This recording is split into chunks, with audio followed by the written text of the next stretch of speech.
13 years of waiting, the trailer's alive. Just 90 more days left to survive. November 19th, the promised date. But I'm scared and I can't help but panic and shake. The terror of dying is all that I feel. Turn the wrong corner or slip on a peel. All it takes is one little mistake, and that's a risk I'm not willing to take. Just 90 days of ice. I've made it this long and it looks so nice. I can't wait to cruise down the beach, me and my pals and even Cheech. But what if I die or choke on a fry? I can't miss this hype. I've gotta see that pink sky. I don't wanna die.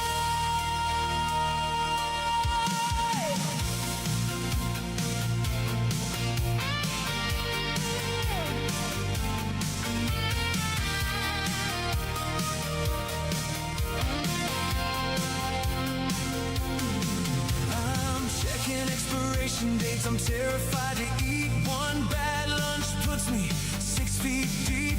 Constipation, diarrhea, stomach in a knot. I can't die on a toilet. Desperation's all I've got. No more showers. What if I slip? No more driving. What if I flip?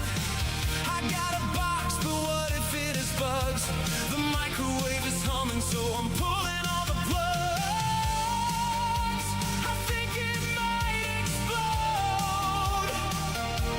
I've gotta be careful. This has been a long road. Just 90 days of ice.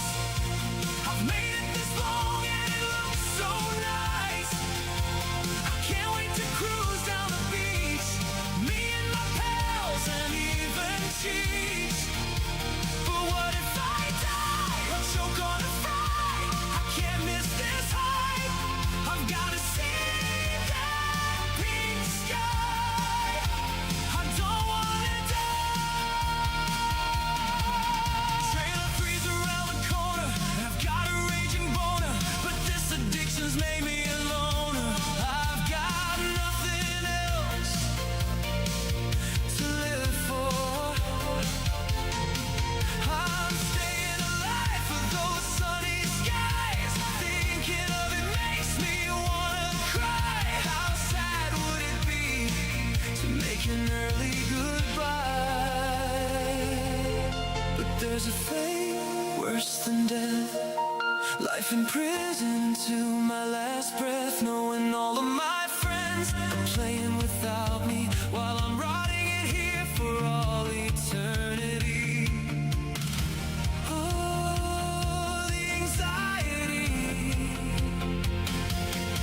So no more going outside. What if I get arrested? I can't risk a felony. I'm far too invested. I'm purging all hazards. I'm staying in bed, safe from the world so I don't end up dead. 13 years of hype for this stupid game. If I step outside now, there's only myself to blame. I just called my boss and threw in the towel. I'm never leaving home again. This is my life now.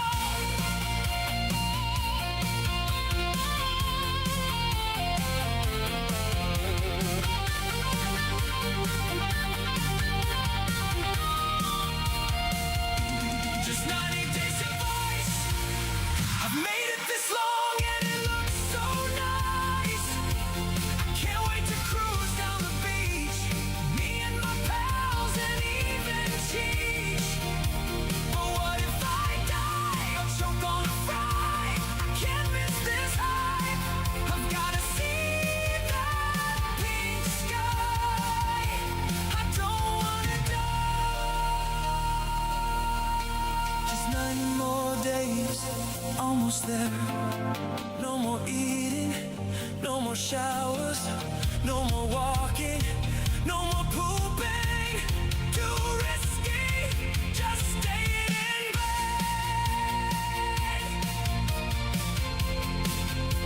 Please just let me play.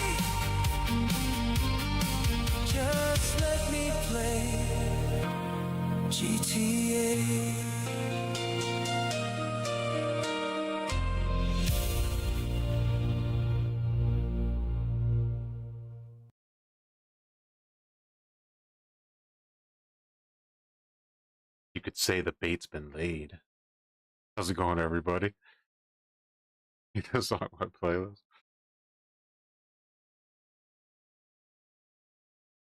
Ooh. Harambe, our spirit animal.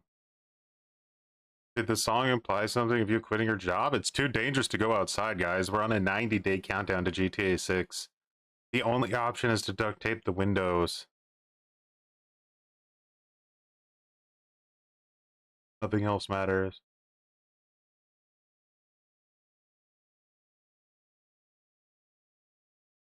We have to duct tape the windows. This video is like 17 hours long, but I think it's only the beginning hour that has the perk changes. And to save time, I'm just gonna skim through. Like I just kind of want to like look at the descriptions, because if I listen to like what he says about every perk, then it's just gonna take too long. We have a countdown to DVDs. Countdown. So you remember they had a meta shakeup like a few years ago, like 5 years ago at this point. Scott's trying to like basically make like his own new meta shakeup. Yeah, so it looks like it starts here maybe.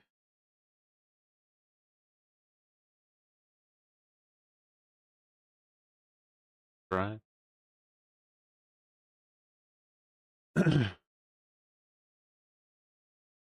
Wasn't GTA 6 postponed? It was postponed till November 19th, which is 90 days from now.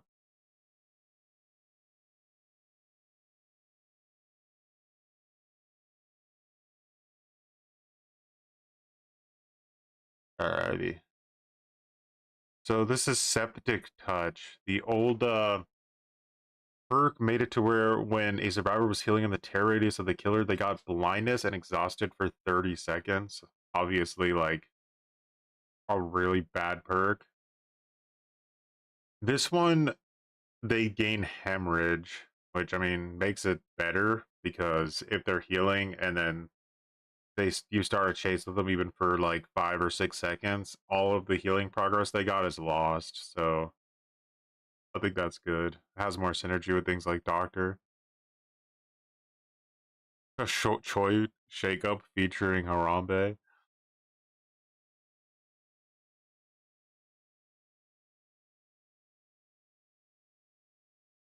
Yeah, so not bad. Okay, territorial imperative. When a survivor enters the basement while you are 24 meters away from it, you see their aura for 6 seconds. God, what a terrible perk that is. It's insane that exists.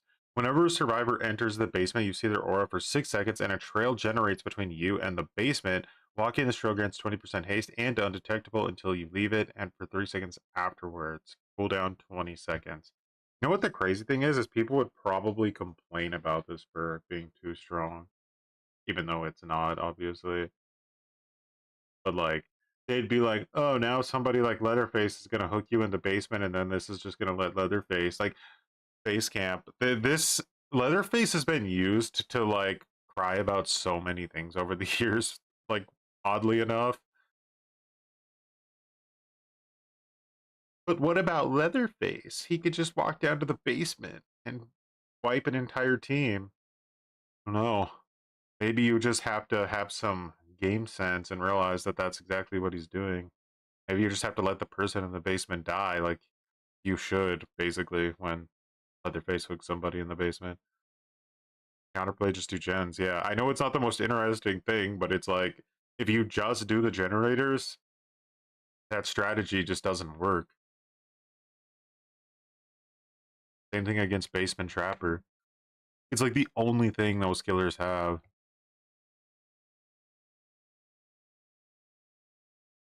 I have looked into the Outlast Trials PvP a little bit. If we have time, maybe we can even check it out this week.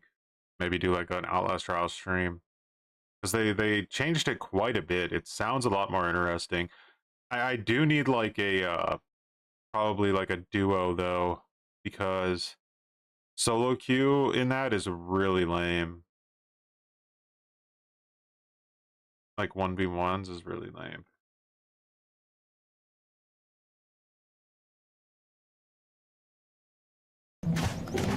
Oh. Huh? Trial starts the further. Imagine unearthing the one-shot near hook on Leatherface. It's such a problem. Invaders got a lot of buffs. They just did a nerf from them a little sense, apparently. They already nerfed invaders after their new update. So they're very quick to like pull the plug on invasion like balance. I realized they did that last time too. They released it. Invaders couldn't do anything. They buffed invaders, and then like 5 minutes later, they nerfed invaders horrifically. Like they're really stressed about it for some reason. I don't know. The issue with that mode for me was always that in order to get people to play the survivor side of it, they needed to create like a huge incentive to want to play the survivor side of it, and they never did. And in fact, like I feel like if you play the survivor side of it and you end up losing or dying, like you basically get nothing. Like it's like a huge punishment. So like why would you opt into that and waste your time if you die? And then that kind of just only left teams like really strong like 4-man teams on comms that just broke the game mode and basically turned it on its head and hunted the invaders down and just beat them to death. So like it kind of just ruined it for everybody except those tryhard Swift groups. Crash out stream. I don't even know what Overture of Doom is. Hex Overture of Doom. When the trial starts, a dull totem ignites, and the hex is furthest from the generator.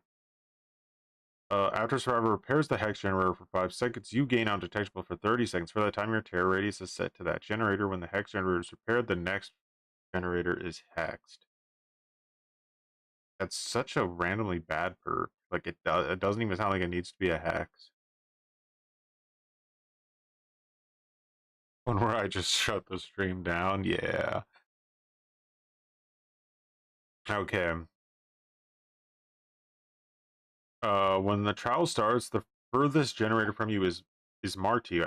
After Survivor repairs, so it's not a hex anymore. After the Survivor repairs the marked generator for 5 seconds, you gain undetectable for 20 seconds. When the marked generator is repaired, the next furthest generator that has not been marked becomes marked.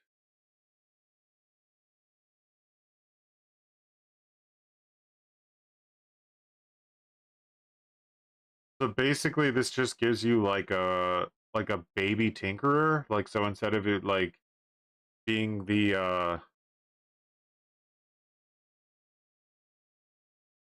I mean, here's the good thing about this is that it would be super unpredictable, but like yeah, I don't know if it's as good as Tinkerer. Because like the synergy you want is that like you go to a generator that's almost finished, I think. It's not terrible. I could see synergy. I think it's obviously better than the Hex version. Effect is nearly. Hangman's trick like behavior is literally reworked like 20 times and hasn't figured out what to do with it yet. Okay, Hangman's trick. When the trial starts, 4 random hooks become scorch hooks. While carrying a survivor, you see the auras of survivors within 16 meters of scorch hooks. Whenever a survivor starts sabotaging a hook, you are alerted. Okay, so the new one. When a trial starts, 4 random hooks become scorch hooks. While carrying a survivor, you see the auras of survivors within 24 meters of scorch hooks. That's a buff of 8 meters. That's that's big, but remember they are scorched hooks. Your scorch hooks cannot be destroyed, and whenever a survivor begins sabotaging a regular hook, they become exposed for 30 seconds. So that just stops saboing altogether, which, I mean, well, it doesn't stop it altogether, but it makes it, like, significantly more dangerous to do. But saboing is already, like, one of those kind of, like, weird things where it's, like, it's super annoying, but the amount of time survivors waste trying to pull off Sabo plays usually ends up backfiring and costing them the game. So it's like obviously a better version of the perk. I just Saboing in general is kind of like eh. I get the feeling early DBD set the standard for bully squads across every killer versus survivor game. It's always the same issue, right? It's like there's more survivors than there are killers, so therefore the player, like the side of the player base that you need more of, needs to be catered to more, I guess. But like the issue in Outlast Trials is a bit unique because the game functions completely without the PvP mode. So opting into PvP is just like, it's like on the survivor side, I mean, just doesn't really, I don't feel like it's that interesting of a thing to do. Like they'd have to really go all in on it and like make it like way more interesting or something.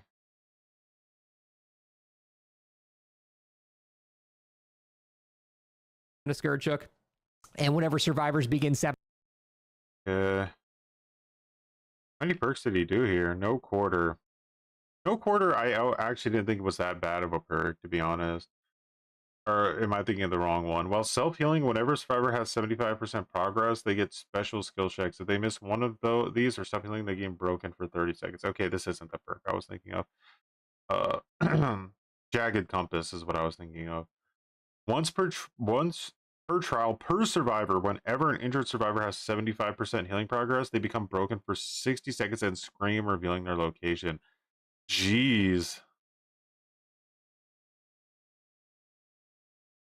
It's actually kind of like a crazy buff. Because not only are you're wasting an insane amount of somebody's time, right? They have to like heal twice. So what they would do most likely in this situation is like if like a perk like this became meta, I think something like plot twist would probably become meta to like counter it. Everybody would start running plot twist so they could heal, and then after they used plot twist to heal, they probably just wouldn't heal again for the rest of the game and just like rush gens. That's what I would do anyway if this became meta. But that's an insanely strong perk, especially the fact that they scream and reveal their location. Like, do you know how mad that would make so many like people on the survivor player base? That would piss so many people off, especially like lucky break players or something that like their whole build is revolved around stealth and then they scream.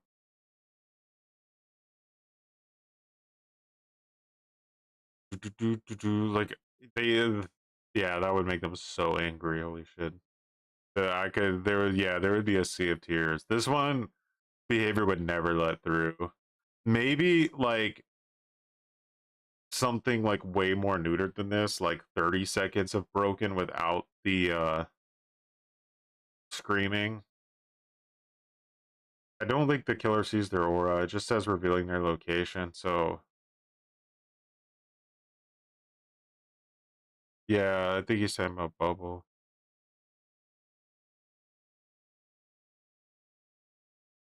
The screamers. Bubble indicator, unlike scene partner, where the scream doesn't reveal their location, you only hear the scream. And once per trial per survivor, but yeah, that's a like basically an extra full heal state that you're wasting on every single survivor that's healing. That's pretty crazy. That's like a lot of slowdown.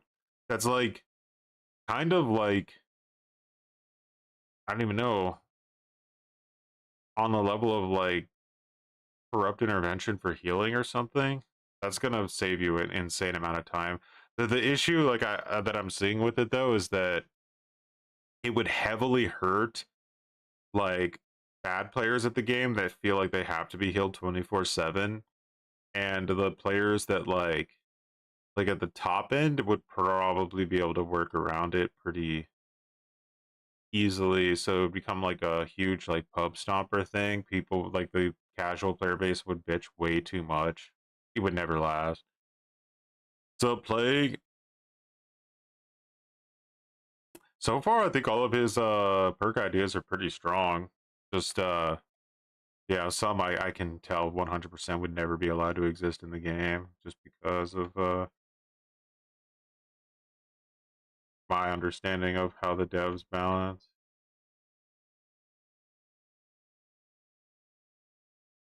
Shattered Hope. Whenever you sniff a boon totem, you see the auras of all survivors within its range for 8 seconds and it is destroyed. So basically, Shattered Hope should have always been base kit. It should have never been a perk. It was a terrible idea, right? But yeah. Now, the new version, it's completely reworked. There's nothing being carried over from the old version, I don't think. You could destroy your own totems. I assume that means non-hex totems as well. Whenever you break a totem, you see the auras of all survivors within 32 meters of that totem for 8 seconds. So that's like a nowhere to hide on totems. When it's destroyed, it can't be relit, so you can't synergize this with Pentimento to basically Pentimento your own totems. If that totem was a boon, the survivor who set the totem has their aura revealed for 6 seconds and becomes exposed for 1 minute. Not bad. Way better. Way better. I mean, it's not... Like, I don't think we're in a boon meta anymore, so I don't really see this ever getting used just because of that fact. Like, so you would kind of have to, like, base it off of the idea of when you break the totem and you see survivors within 32 meters for 8 seconds, like, is that strong enough of a feature? No. I don't know.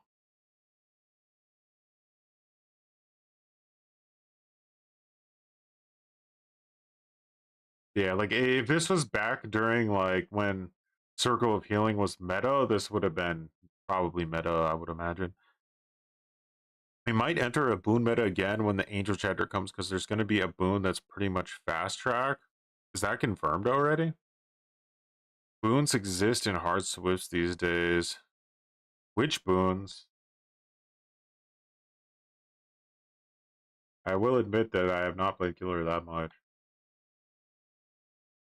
I mean, it's definitely, all of these are so far are way better than their, like, counterparts, but that's not saying much, to be honest, because the counterparts are already so horrible.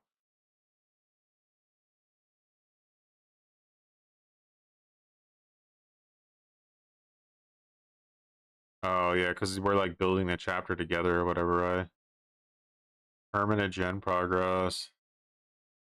A lot of that stuff, in my opinion, is, like, a bit of a red herring. Like, they come out with, like, these ways in which you could do gens faster, but, like, they always kind of fail to understand that, like, the fastest way to do gens is basically just to do gens, and, like, all these, like, weird side group, like, quests you have to go on to do gens faster is, like, almost literally never worth it, because in the end you just do gens so fast by base that you're just end up wasting your own time, like, with a lot of these perks. Like, if you want to do gens faster, you just need to go for, like, the raw perks, right? Like the Deja Vu, Prove Thyself,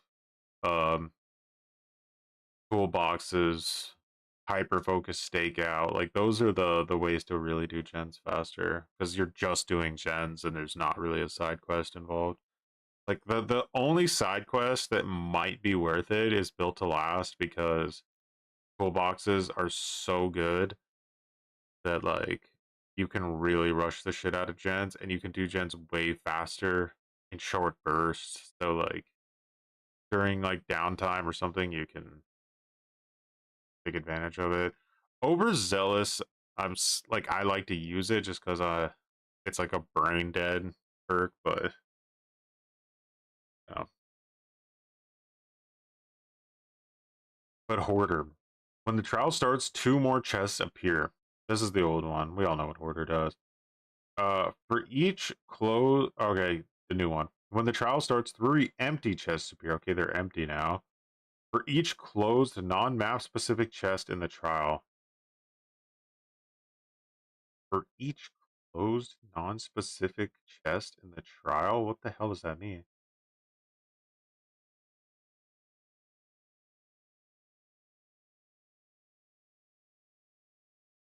I might have to listen to what he says on this one. Is you get 3 more chests to appear in the trial, but they're empty. So if survivors look there, there's just nothing in them. They wasted their time looking at it. Now here's the kicker.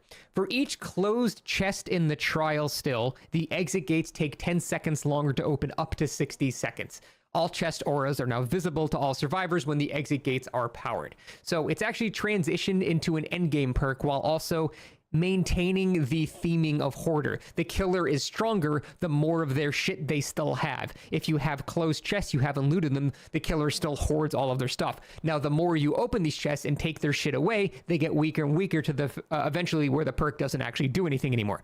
So it creates this very interesting gameplay of during the match, you might notice more chests than normal. You open one and find that it's empty and go, oh shit, the killer has Hoarder. Now we have a new sub-objective. We can just ignore them. It's like when you know a killer's going to have Noed. You can break all the dull totems and guarantee a much safer endgame, but it takes time to do that. Or you can just risk it at endgame and then try to just break the totem there. You can basically do the same thing. The survivors kind of have a choice of, do they want to have a slower game overall, but use the time to spread around the map and open these chests, so eventually a Hoarder is not going to do very much. You might get 10 more seconds to open a gate or something like that. Or do you just risk going an end game to where all the chest auras are now visible? You can do it much faster, but you're in a much riskier part of the game now. So I think that would be a really interesting gameplay dynamic. This was such a nightmare to balance because we had to take into account like maps that have specific chests like Nostromo in the command area. That has to be excluded. I had to think about combining it with things like Remember Me, so you had to have a max cap duration on it. This one was very hard to think about a way to make it actually effective, but I think this would be a very interesting way to take horror. I'm a little confused on this one.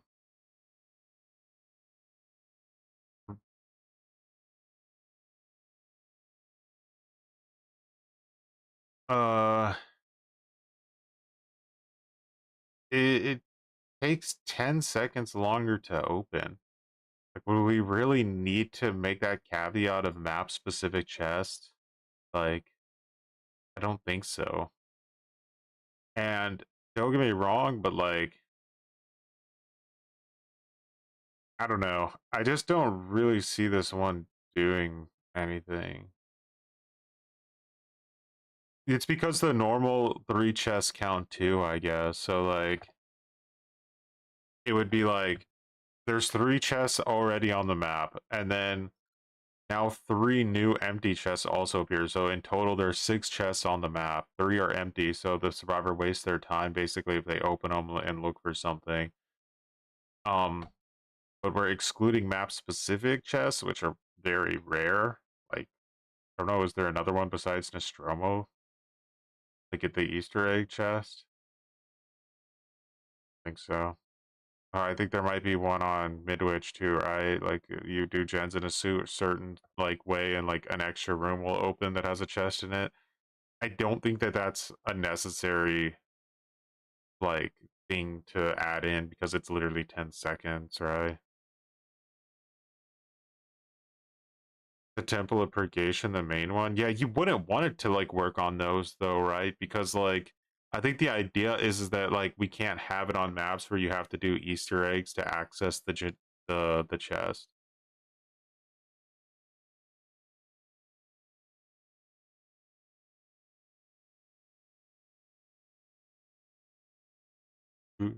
Yeah, I don't know. I mean, like, I guess it's probably better because like Hoarder is so bad, but like I don't know if I would get rid of the idea of survivors picking up an item that like it alerts the killer. Like, I think it's fine that you have that.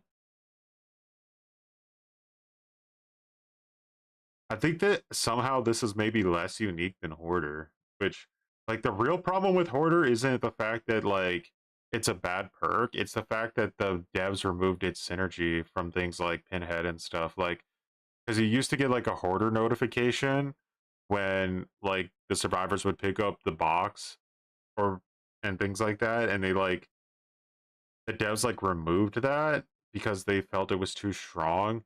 And that's really the problem with Hoarder, is that like they removed the synergy from certain killers that used to be able to take advantage of it. But like I don't know, I'd rather still have the current Hoarder that you can use with like some meme builds like fishing, uh twins and stuff. Like I don't know. This version just seems more behavior. Probably the first perk so far that I'm not a big fan of. Order into not even I did don't think interesting anyone them, would use whatever. it. Next, Hex Wretched Fate. First, The first time a generator is completed, a dull totem ignites. This is Hex Wretched Fate. The obsession repairs gens 30% slower. Sees the Hex totems aura within 12 meters. I don't think that this is that bad of a perk. I mean, it's obviously not great, but like, it's not that bad. But we'll see. Okay. So it works the same way. The first time a generator is completed, a dull totem ignites, and the obsession has their aura revealed for 8 seconds. Every 30 seconds, then a new survivor is randomly chosen to be the obsession. You can see the aura of the Hex totem, so from any distance, is the only one who can begin cleansing the Hex totem.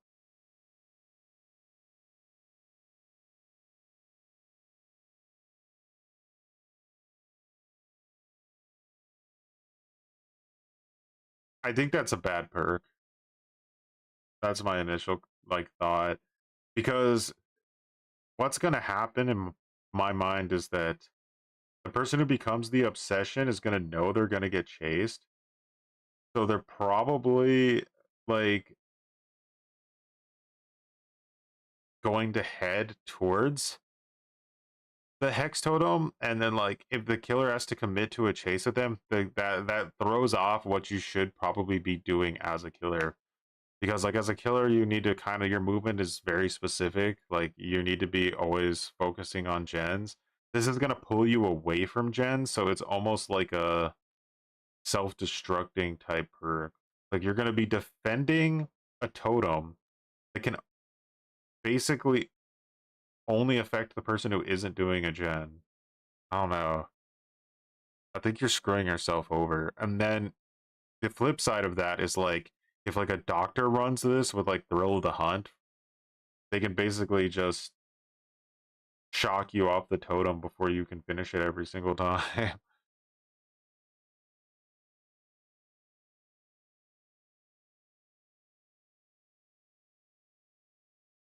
Obsession switching randomly without the killer having an obsession switch perk? Is that some kind of bug?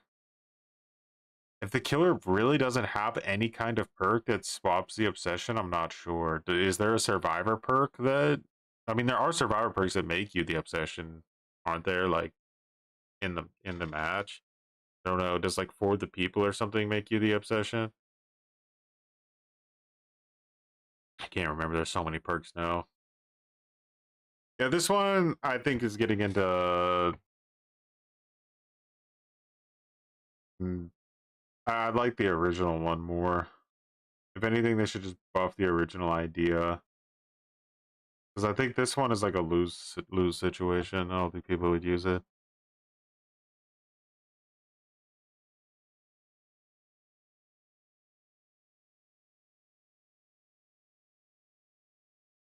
Because Friends Till the End is usually the one that swaps like the obsession the most, or the Skull Merchant one where she hits the person and they become the obsession.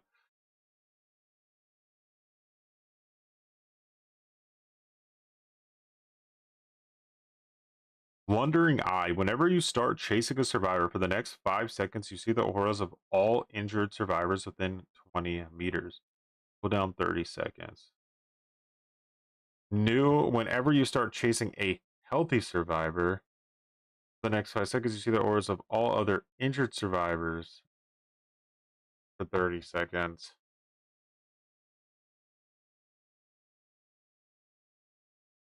Why the caveat of making it a healthy survivor?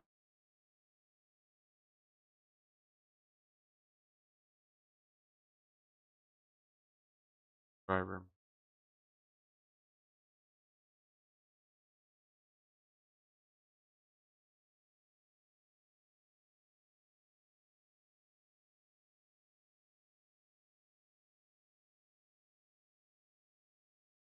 I'm assuming that's some kind of like anti-tunnel thing he's concerned about. So he wants it to be a healthy survivor.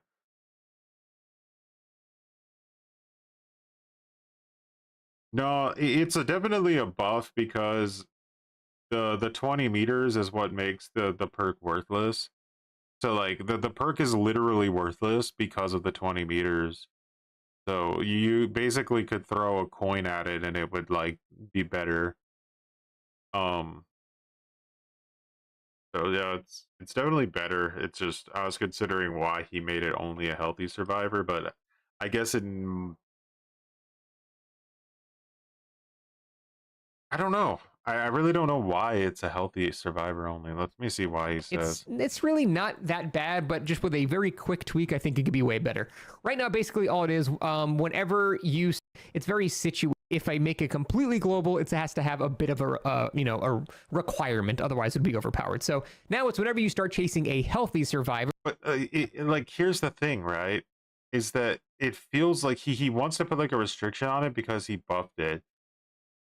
But if you make it to where it only works when you're chasing a healthy survivor, the choice is always almost going to be better to go for the injured survivor.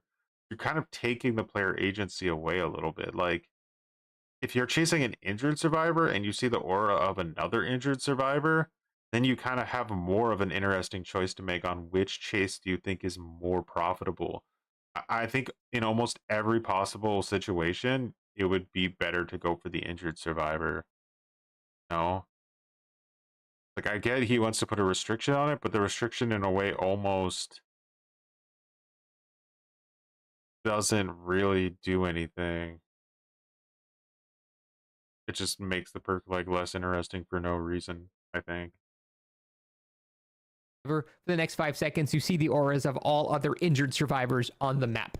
Now, that means if you're playing like, Plague, for example, and everyone's injured, you can't just have free aura reading on everyone all the time. Someone's got to be healthy for this to trigger on everybody else. Well, the Plague was probably not the best example to use there since she has an add-on that like literally allows her to see everybody all the time, but yeah. We thought about allowing it to work on everybody, but I think that would legit be too strong on like Plague and Legion and shit like that. So the requirement would be chasing a healthy survivor, then you see every other injured survivor just to get some good map awareness. Maybe you drop this chase because someone's in a much worse position, blah, blah, blah. So I think that would be a lot better than having this tiny AoE that basically is, hey, if there's a guy right next to you, you can see him. It's like, yeah, I can already see him. He's right next to me. Like, I think that AoE is just... Like, Nurse's calling was like way better than the old version. It's like a billion times better. There's no reason you would ever use Wandering Eye over Nurses.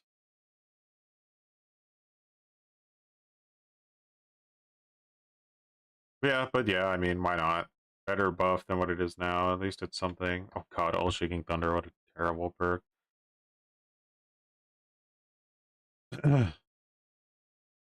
Okay, so whenever you fall from at least 1 meter, your lunge attacks are 25%, are 75% longer for 25 seconds. God, there's a cooldown on how long you have to use the lunge attack. Stupid. It should just give you like a token. Alright.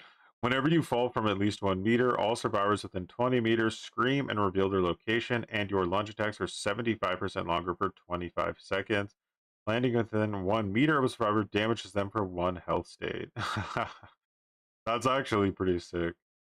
I was kind of like not on board with it, but landing on a survivor and injuring them is actually pretty legit. Especially on certain maps. You could like get insta downs with that if you like landed on somebody and then instantly hit them. Like they wouldn't even be able to like react. So it's pretty cool. Almost like a new gameplay mechanic.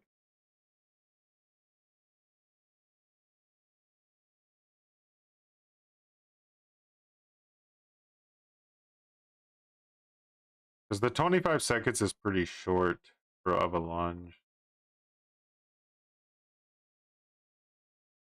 What are we looking at here? See the name of, he like skips the name of the perk. I think Grow Limits overall is kind Cruel Limits. Okay, so this was claustrophobia, right?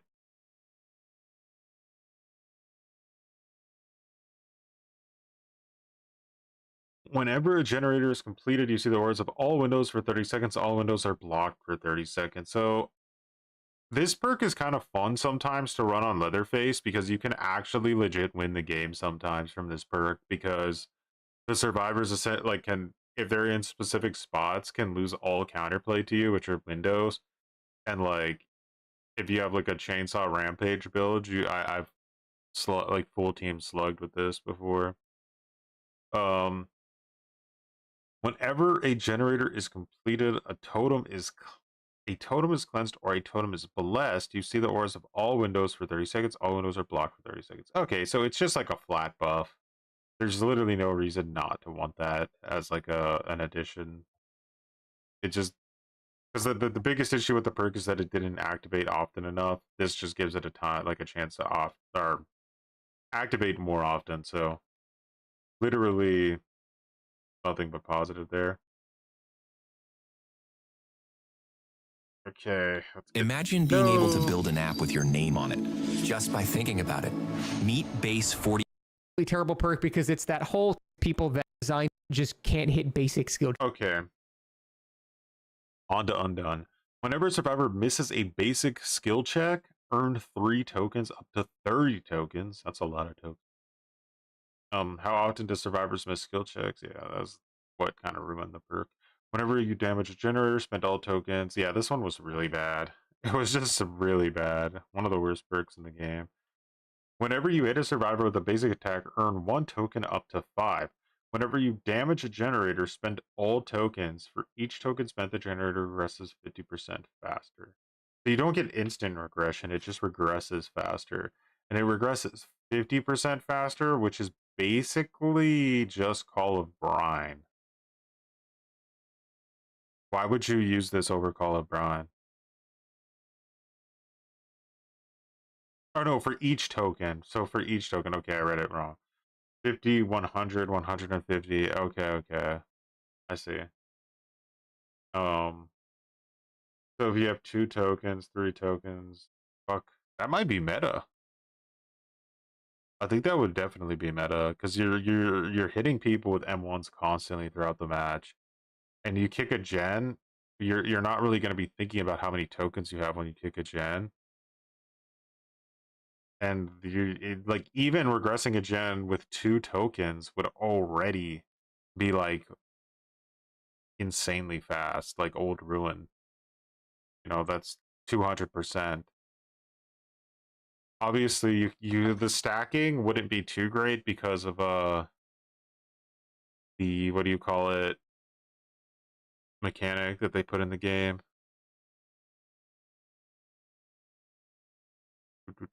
You can't like stack things with the same values anymore.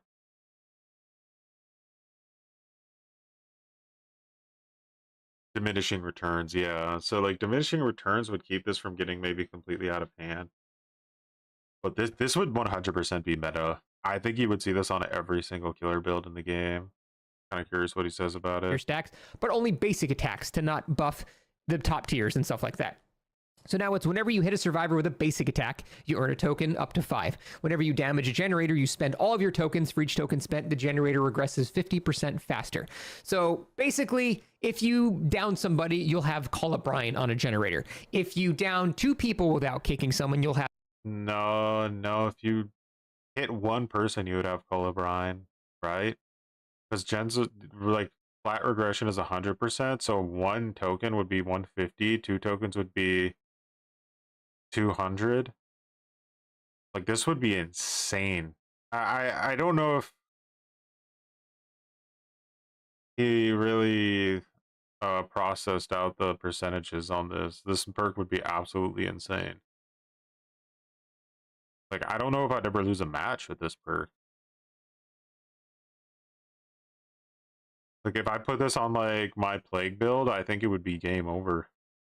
The amount of regression I would have would just be disgusting.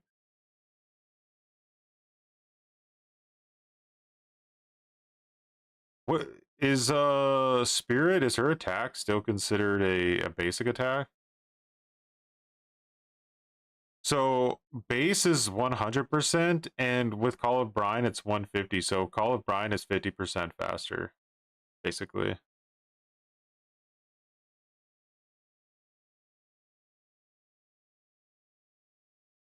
You could even use this with like overcharge. I don't even know, you might break the game even with diminishing returns. Huh.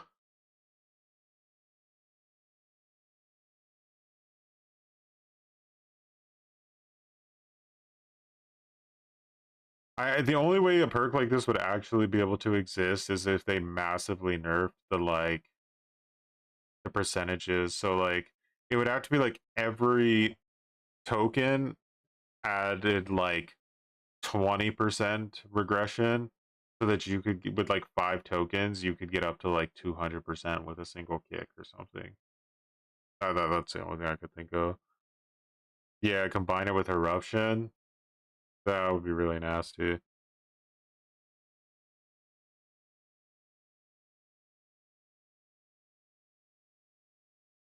But a cool idea for a perk. I would really enjoy it, and but it would it would never work out. Favor would never let it in the game with these values. Bloodhound. Pools of blood are brighter and last 4 seconds longer. Pools of blood are brighter, visible through walls within 12 meters and last 4 seconds longer. When a survivor fully heals, they still leave blood pools for 20 seconds. That's a pretty good tracking perk. Way better. Because it kind of goes off of like smell rather than eyesight, which is what it does like now. Like the old version is like eyesight, but the new version is more like a smell thing. So yeah, with like an undetectable stealth killer or something, you could get like a ton of value out of something like that. Is my Twitch chat working? Yeah.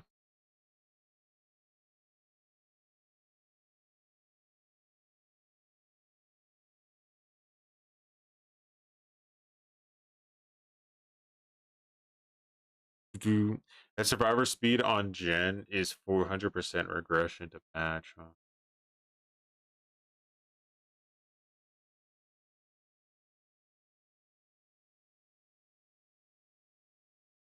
Yeah, but I was just like thinking of the old like Overbrine meta, which is kind of what that perk would lead into. It would basically be like the same issues that we had with Overbrine, right? If people like, I know like some people like were defensive of Overbrine. I was never a big fan of that meta. I thought it was very like boring, skillless. You love using Bloodhound with Monitor and Abuse and Xeno Crawler mode. I almost want to try that now because I don't know what that means. Really, I mean, I know what it means, but I don't know what it looks like. I'm assuming it looks all crazy.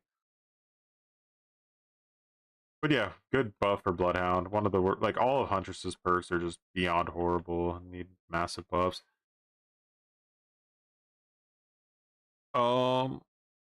Shadowborn. Whenever you are blinded, gain 10% haste for 10 seconds. Yeah.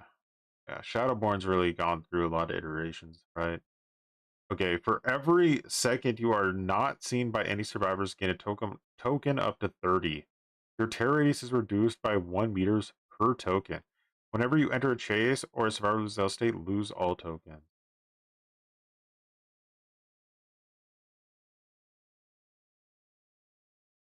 That's really good.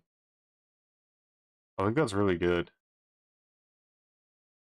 That would just mess with survivors so much. Yeah, that'd be pretty sick. I'd like that perk. I think I would run it. It's not easy to say that too. Like, you have to consider how good a perk has to actually be in order for it to be valuable in Dead by Daylight. Like, a perk has to be so good to be valuable. It's like insane because some of the perks are so disgustingly overpowered and give you so much more like utility in a match, that perk really has to be good to be used. Spine chill for Trapper. It's true. This would be better than Whispers, but Whispers is already a horrible perk, so.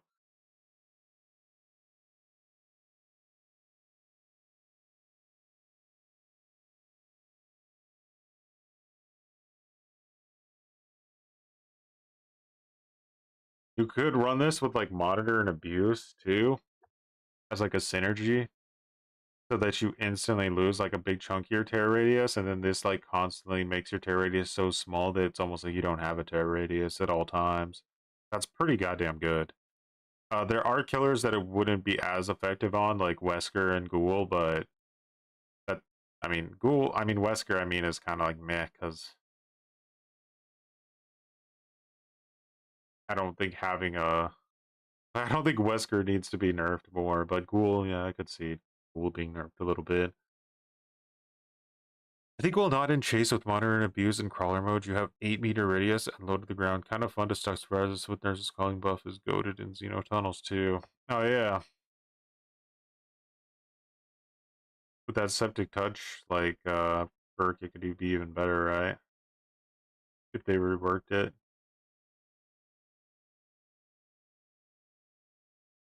Human Greed. Whenever a survivor gets within 8-meter luck chest, you see their aura for 5 seconds. This was never a bad perk. Or Human Greed. I've seen killers even using this, so it's definitely not like a dead perk. So I'm curious what he does to it. You start the trial with 2 extra chests whenever a survivor gets within 8 meters of chest. So he's keeping the entire old effect and adding new things. Whenever a survivor obtains an item other than the one they entered the trial with, that item becomes cursed. Cursed items behave differently on use. That's pretty like intensive of a perk. Flashlights also blind the user when you are blinded. Toolboxes instantly explode a generator as if missing a skill check. Medkits reveal the aura of the user for 5 seconds. Keys also reveal survivors to the killer when used. Maps show totems and generators that don't exist. All survivors in the area of a fog veil have their aura revealed. That's pretty sick. Once a cursed effect takes place, the curse is lifted and the item returns to normal. So flashlights also blind the user when you are blinded, so you get 1 use out of everything. How often do people actually search chests and take items? It's usually when they're just desperate for a med kit. So effectively, like, the toolbox and the med kit might get used like once. I mean, that's 10% regression. The blind effect, I don't know how often that would be happening. Most of the time people are bringing in their own items. I mean, why not give it a buff? I mean, that's fine. So, in my opinion, I would keep the curse permanently on the item. I don't see why you would take the curse away.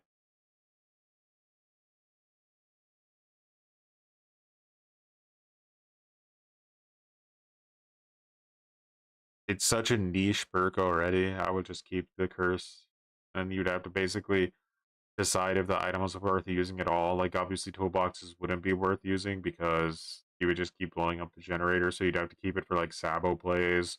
Yeah. Ain't no way behavior can code all that. Well, the flashlight thing is already in the game, so they wouldn't have to code that. The toolbox is bloating the generator, or at least maybe doing like a overcharge skill check or something.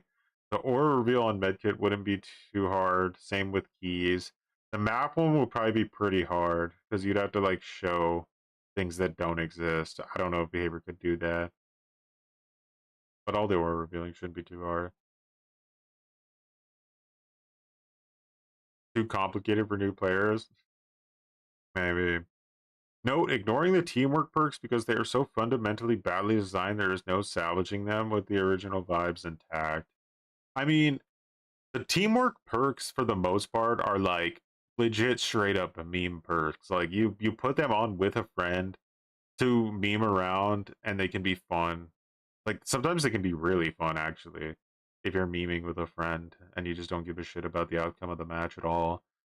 So yeah, I think like making them meta is probably not even something to try to attempt. Just keep them meme and keep them funny and stupid. Apocalyptic Ingenuity. After you rummage or unlock 2 chests while next to a broken pallet, use the active ability button for 1 to 4 seconds to create a fragile pallet. So here's the problem with this perk. Rummaging 2 chests takes an insane amount of time, because not only do you have to search the chest once, but you have to rummage through it again. Oh wait, no. You can do either. You can rummage or unlock. So you can use this basically to get 1 chest.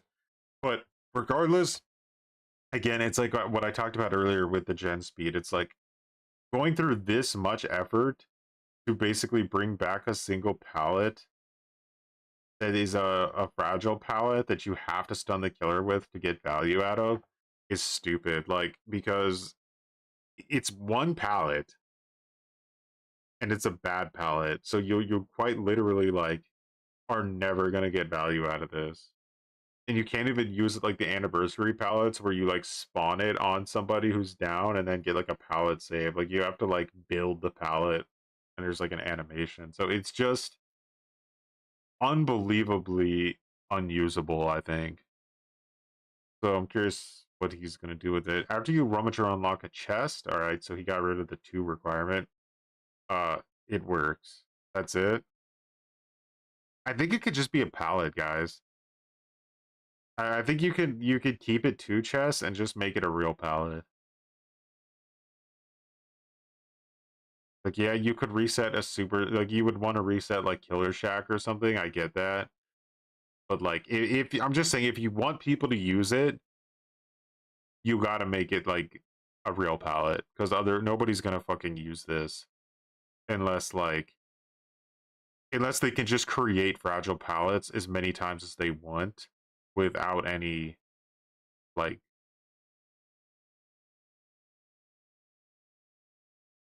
as many, you know what I mean? Like if they could just create fragile pallets wherever they wanted, then maybe, but no. It's a bit of a tricky perk with that one because you're dealing with something dangerous. Invocation, treacherous crows, I'm assuming is what that says. While in the basement next to the circle, blah blah blah. Whenever the killer scares a crow while survivors in their territories, all survivors see the killer's aura for 2 seconds, and the person who activates it is obviously permanently broken forever. So, what is the new one? Because obviously that's not worth being broken the entire game and wasting a minute and a half not doing a generator. So it's all the same shit. I don't see anything different yet. What is different? Get the aura reveal whenever a killer scares a crow. The Terradius requirement is completely removed. It's completely unnecessary. Whenever the Okay, so you should have like crossed that out, right? But I see. So now that you don't have to be in the terror radius of the killer when they scare a crow, that's a lot of aura reading though. You're basically giving the entire team permanent aura reading on the killer. the killer disturbs a crow in any way, all survivors will see the killer's aura for 2 seconds. Now, survivors will also no longer disturb crows. So perks like Spies in the Shadows actually won't do anything anymore. Killers can't. So here's the flip side of this. This actually makes the perk worth using. But is that a good thing? Because this seems disgusting. Like, you would quite literally be seen 24/7 by the enemy team. They would always know where you are if you're not a stealth killer.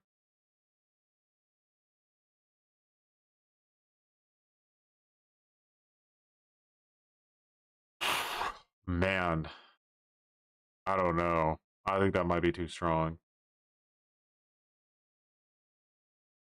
You disturb a crow like every 5 seconds. Can't get information behind a wall where normally if you ran by there you'd set off a crow. Crows also land 50% faster in order to benefit more with the aura reading, and then every other effect applies. So basically, I'm tripling down on it giving much more information, and also at the same time, making the survivors a bit more stealthy during the match so they never disturb crows, and perks like Spies in the Shadows cannot reveal people anymore based on that fact. It's still a massive setup for it, but now it gives way more consistent information, and the survivors' stealth aspects have gone up quite a bit. If you don't see the value of this line right here, survivors no longer disturbing crows, you're probably not super experienced as killer, because I can tell you, after playing this game... Yeah, super strong. That rapid response. This was like,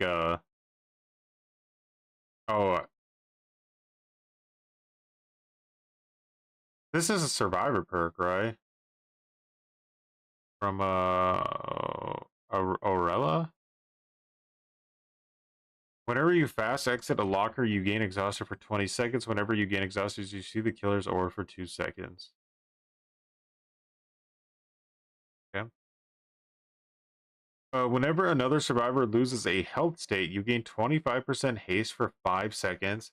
You and that survivor see each other's aura for 5 seconds. If you take a protection hit within the next 30 seconds, gain elusive for 10 seconds.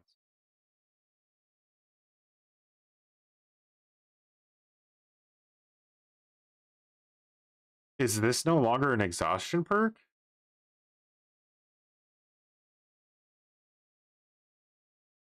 So, what do I immediately think when I see this perk is that, like, when survivors are going to be losing health states throughout the entire game constantly. If this isn't an exhaustion perk, this is going to make it to where you can just basically run around the map super fast and always be kind of positioning yourself in a way where you're far from the killer. I don't think this would be used that often to try to take protection hits, because like protection hits are sort of always almost a bad idea. Like the only time you want to take protection hits are like when somebody's on like death hook and you're in like end game.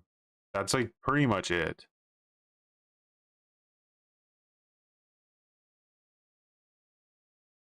Every other time you want to be like doing the objectives.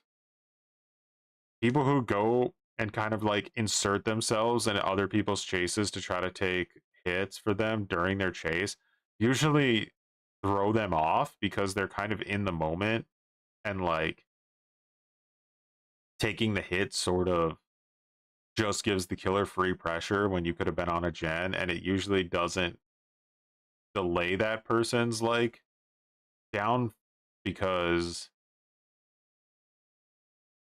typically the person is in a place where like they need to sort of play a pallet, and you getting hit at that pallet doesn't really change anything. So yeah, I don't know. I think it would just be used to run around the map constantly, like sort of like well, it could be used for, you could synergize this with background player. You could, somebody gets hit, you could see where they're at, run to them, and if they get downed, then you have background, you're in position, and you have background player to get like a flashlight blind or something, or maybe Sabo.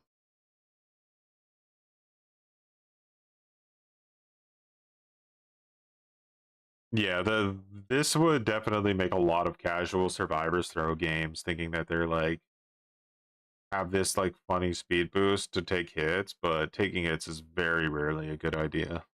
The amount of time people take hits unnecessarily and throw games is really high. It's really high. Even at like high MMR, survivors do it constantly. They really think taking hits is like this super important thing to do, and it's really not. You want to take hits in very specific situations and against very specific killers like Krasu and stuff. That's it. Now, basically, does something 25 for losing. You again on a little bit. Teammate looking at this guy's chance to make, and it much for If you are listening to the cylinder, I am no longer in this world. Same problem as Apocalypse. Moment of glory. After you rummage or unlock 2 chests while not broken, when you become injured, gain broken. After 6 things are done, you are instantly healed.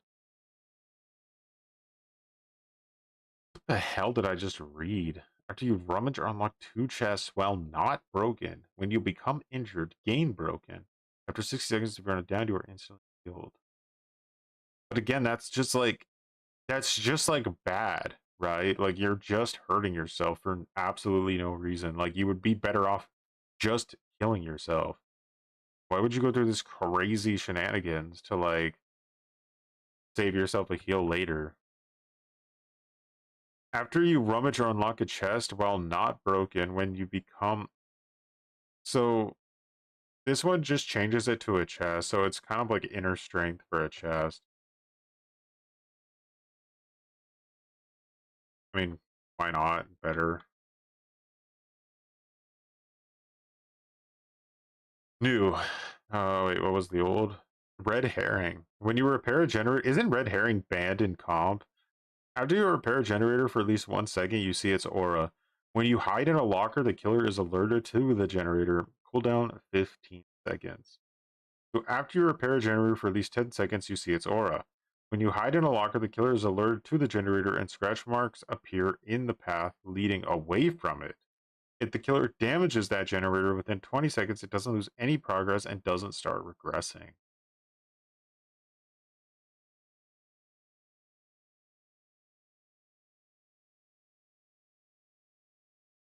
My biggest problem with red herring is that like the functionality of how it uses or like how you use it is like entirely based on the idea that you're playing on comms with 3 other people, because if you're playing like with randoms, you're always going to fuck your randoms over by using this perk, right?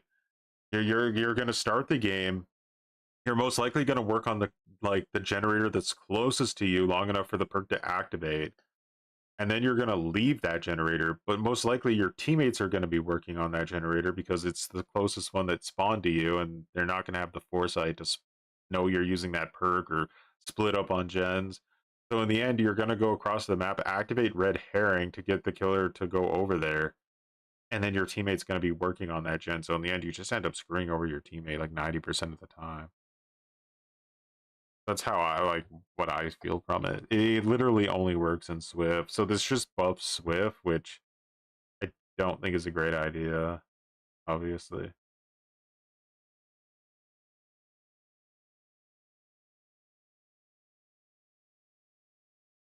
Is it true that if you don't lose it, you will lose it? Yes. You indeed will lose it. Okay. Come and get me. Whenever you unhook a survivor while crouched and idle, I don't know what that means. Use active, I guess that means you can't be moving. Use active ability button 1 to have injured and downed survivors within 24 meters. Make no grunts of pain, pulls of blood, or leave scratch marks for 15 seconds. You scream, then the killer sees your aura for 5 seconds. This is like an anti-tunnel type perk, I guess. But I don't think it's effective. I don't think this would ever actually stop a killer from tunneling somebody.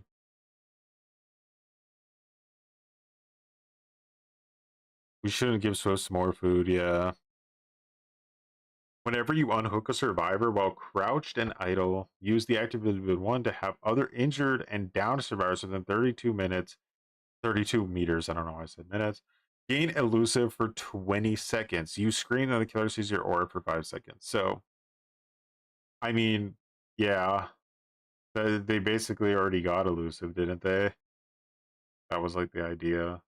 But it simplifies the perk description. No, yeah, no, it's just elusive.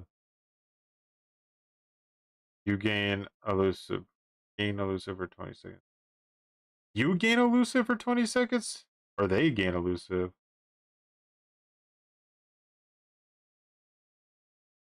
Yeah, they gain elusive, okay. Okay, I got confused for a second. Oh, yeah. It's the same perk. Like, here's what you actually want to do with this perk, in my opinion. You want to make it to where, like,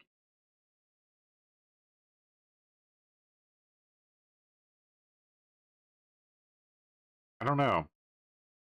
it's like it's so mid that I feel like honestly, if you want any chance of people using this, you have to remove the requirement for how to use it entirely. So like you would have to make it like 30 seconds after a teammate is unhooked, so you don't have to be the one who did the unhooking. And you were within 32 meters of the like but yeah, so keep the 32 meters of within range of the survivor, so you can't do it across the map or something stupid. And then like you can just scream and get the killer's ability like attention and give the survivor like elusive. That way it's still like anti-tunnel, but let's be honest, like most of the time the killer is going to be able to track you whether you have elusive or not. Yeah. I'd change that more if you want people to actually use Elusive it. would counter your only the person doesn't need not a very have it that allows you to Deadline. This is that dumb skill check perk. While injured, basic skill checks are 10% more likely to appear in random places. Whenever you miss a basic skill check, you lose 50% less progress. Okay. So he's reworking it entirely, it looks like. For each generator completed, skill checks are 5% more likely to appear. Have 50% more base effect, appear in increasingly random places. Whenever you miss a basic skill check, you lose 50% more progress.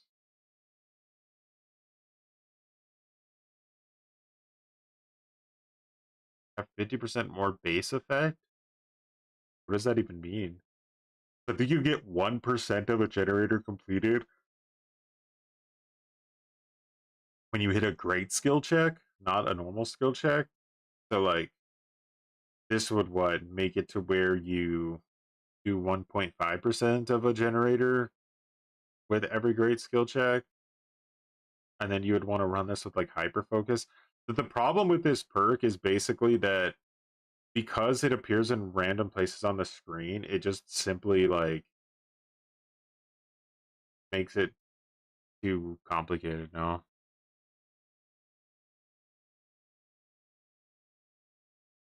I don't know. I mean, I guess, but I don't think anyone would run it, and there's really like no way to buff this perk without breaking the game. So yeah, maybe just go an entirely different direction with that perk.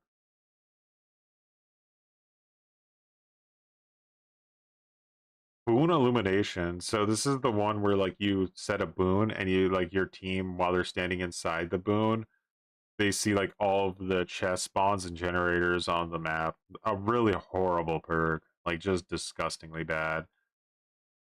So while next to a totem, boon it, blah blah blah. Survivors in the boon's range see the auras of chest generators, totems, the progress of generators, and the auras of other survivors. While you have a boon totem, you bless and cleanse 10% faster. Nah, it's still bad. It's still just terrible. No one would run this. Nobody needs that information, and no, like, and if they do want that information, they need it like wherever they're at. They can't run to a specific place on the map to get that information. It's just terrible.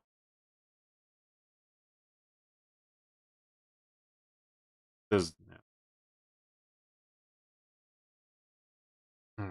While chased by the killer, whenever you medium or fast vault for up to 6 seconds, your medium vaults are silent. During the time whenever you medium or fast vault, the timer is reset. What? I don't ever remember this perk. While chased by the killer, whenever you're medium or fast vault for up to 6 seconds, your medium fast vaults are silent. During the time whenever you medium timer is reset. So cut loose. This was Toledo, right? It was like kind of like another version of Quick and Quiet that you could use. And then you could like chain your vaults together so that you would never make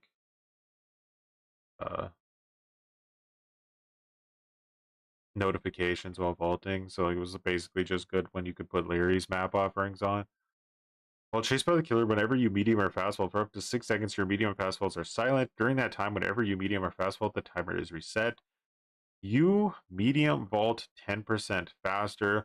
Window blocked by consecutive vaults are blocked for 5 seconds less.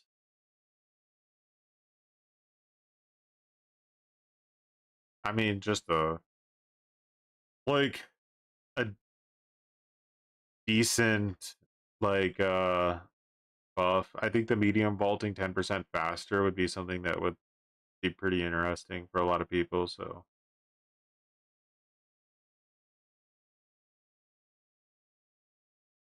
like a better version of quicker quiet. But quicker quiet obviously works on things like lockers too. So it would still separate it enough from that perk that it wouldn't power creep it. A rookie spirit. After you hit 3 basic repair skill checks while a generator is regressing, you see its aura. Yeah, terrible perk. While a generator is regressing, you see its aura. You repair a regressing generator's damage by the killer 200% faster when you stop a generator from regressing. Why would there even need to be a cooldown on that?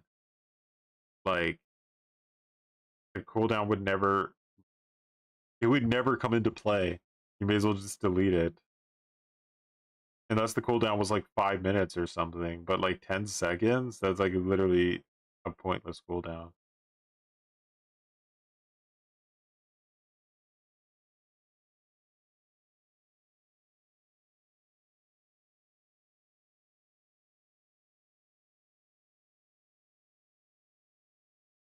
Faster. That's insane. You know how much faster that is? That's 800% generator repair speed. Because base is 400%, so 200% faster. That means you'd be doing gens 800% faster every time that like you were trying to repair regression without any other like cause in the game. That 800%, like it doesn't even have the caveat of just being like just the part of the gen that was damaged, right? So like let's say like the killer hits it with like pain res and now the gen lost like 20% progress and you repair that like lost progress 200% faster. Like okay, like maybe, but no, like you just flat out continuously do the entire generator at 800% speed. No killer, like this perk would genuinely make it to where no killer would ever kick or use gen regression again. Like this would kill gen regression in the game permanently. No one would even kick a gen anymore. That's how fucking dangerous this perk would be in the game. It would break the game that severely. By far the worst rework I've seen on here. I'm kind of curious what he says. See regressing generator auras. Very boring effect, not useless, nearly useful enough to consider running. So the new effect is going to actually have a new type of niche as well. Whenever a generator is regressing, you see its aura. Just basic, you don't need a requirement for it. It's not a powerful enough effect to require skill checks to build up, and even so, 3 skill checks is just nothing. That just happens normally. So now you repair regressing generators damaged by the killer 200% faster. When you stop regressing a generator, 10 seconds. Or when you stop a generator from regressing, it has a 10-second cooldown. This is to prevent abusing things. Oh, okay. I should have just listened to his description. I read that wrong. So like basically you repair it 200%, you repair it 800% faster for 10 seconds. And then it goes on cooldown, is what he meant to say. So like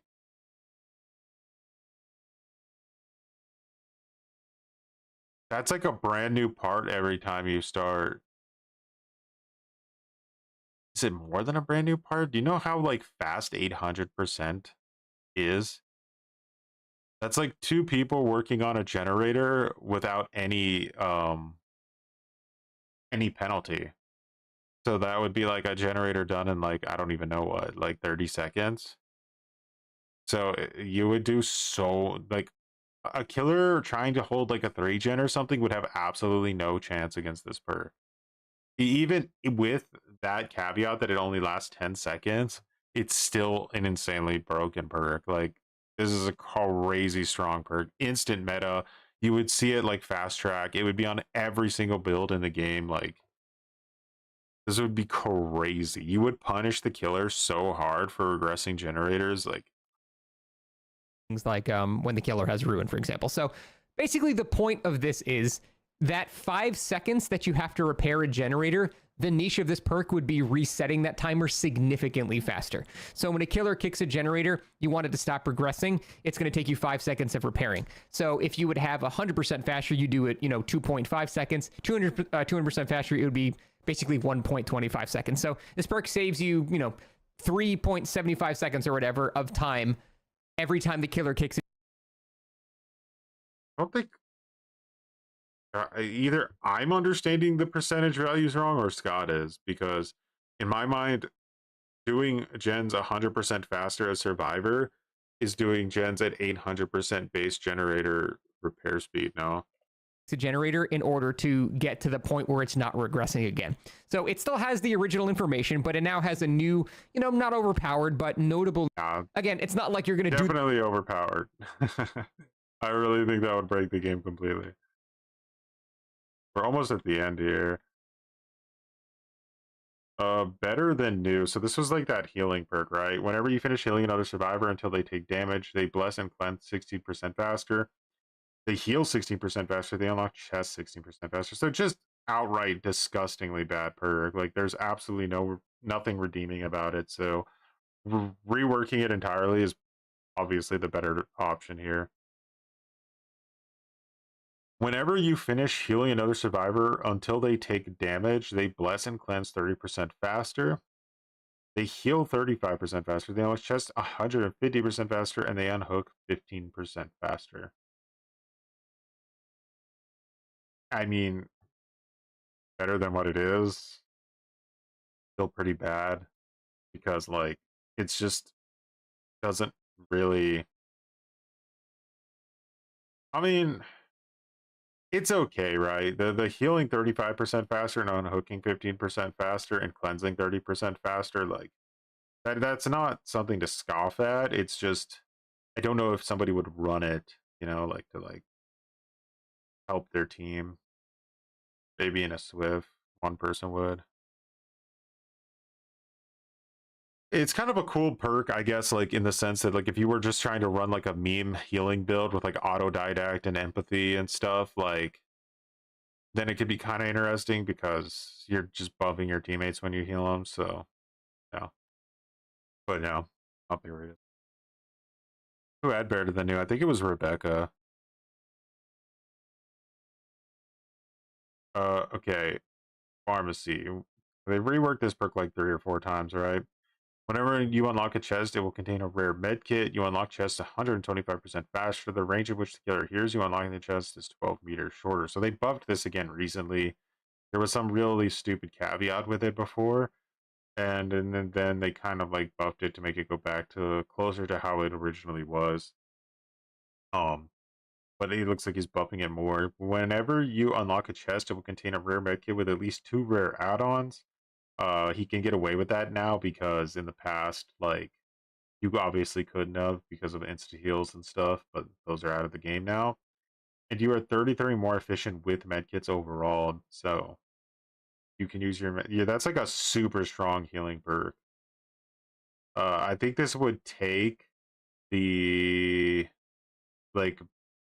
this would delete sprint burst, or not sprint burst, self heal for the dumb people that use it. And it would delete probably botany knowledge too, because like medkits are so good that it would actually be worth running this. You would start with a medkit, right? The medkit you started with would have 33% more efficiency. So like you would be able to get way more value out of that medkit than you normally would. So even without ever searching for another medkit, you already have this insanely strong, like, buffed medkit. Then after you run out of that medkit, you could easily get a new one that also is like insanely strong. So yeah, that's a really strong perk. I don't think it would like ruin the game, but it's definitely strong. After 10 years, they should just be deleting 75% of the perks that don't get used. I mean, they definitely should be doing something with them. It's really lame that they're just so worthless forever and nobody makes any effort to make them interesting.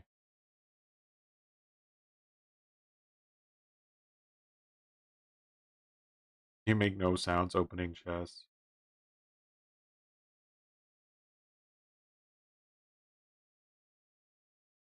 What are we on right now? It is visionary. Okay. Within 32 meters of you, you see the auras of generators. Whenever a generator is completed, cooldown is 16 seconds.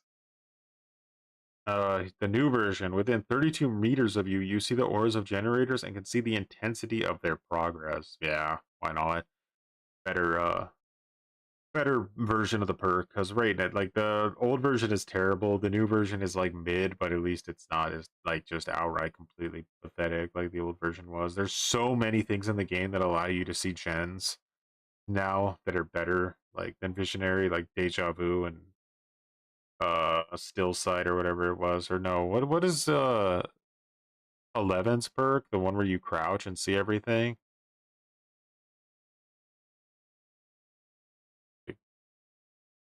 Yeah, those perks are way better.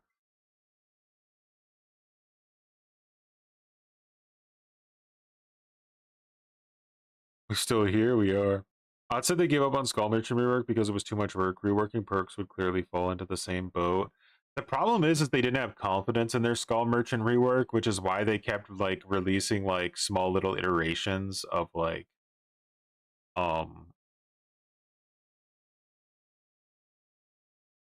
you know, like what we want to do with it, and it just like it didn't really appeal to anybody. Like Skull Merchant players didn't want it, other people didn't want it, and it just like became like an endeavor that wasn't really worth it for them to pursue, I think. Um the the thing with perks is it's a bit different because I think it's like the perks are just like you're not ruining. There's no like buddy in the game running one of these really terrible perks that has like a 0.1% pick rate and like being upset when it gets changed, you know? Like, so you don't really have to worry about upsetting anybody. You just have to worry about basically making the perk more interesting without breaking the game.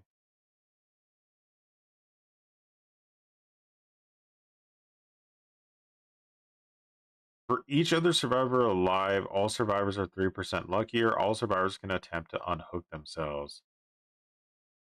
So, up the ante is basically I'm allowed to give up on hook perk, right?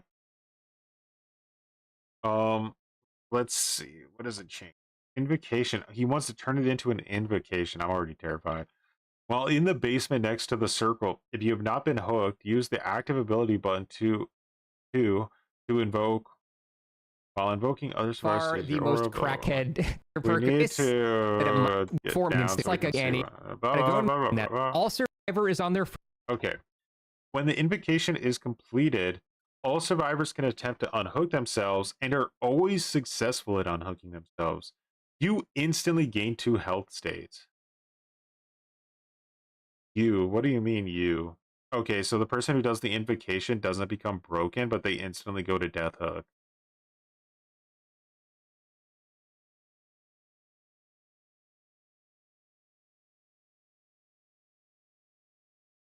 I don't think they're ever going to do the Skull Merchant rework. I think it's scrapped. The fuck, Scott?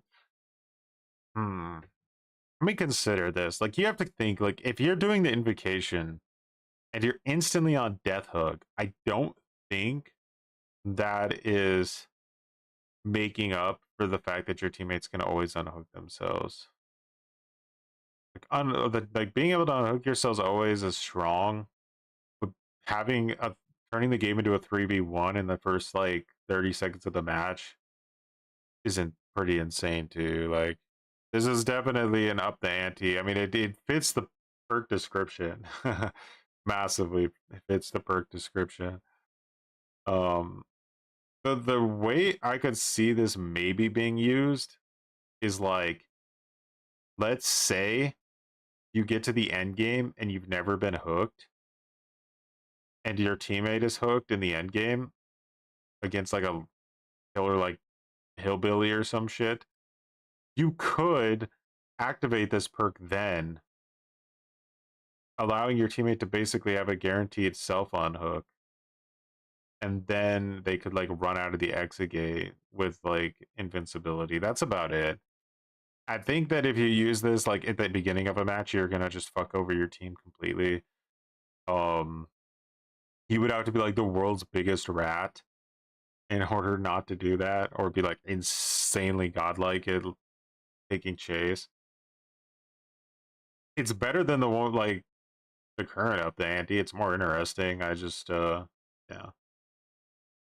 But if someone activated an invocation and they didn't become broken and they instantly got 2 fucking hook states on them, you would be frothing at the mouth on your way back to basement. Like, you would get to basement so fast and try to find that person.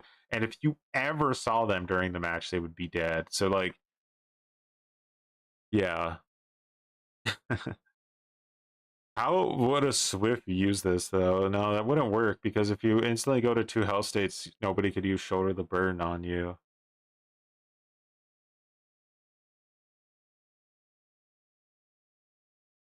Yeah. I like it. I do like it.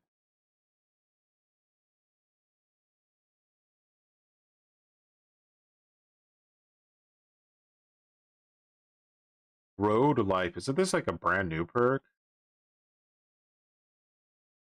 Shane? While injured, not broken, and repairing a generator, whenever you hit a basic great skill check. What the fuck is a basic great skill check? There's a basic skill check and there's a great skill check. Is there a basic great skill check?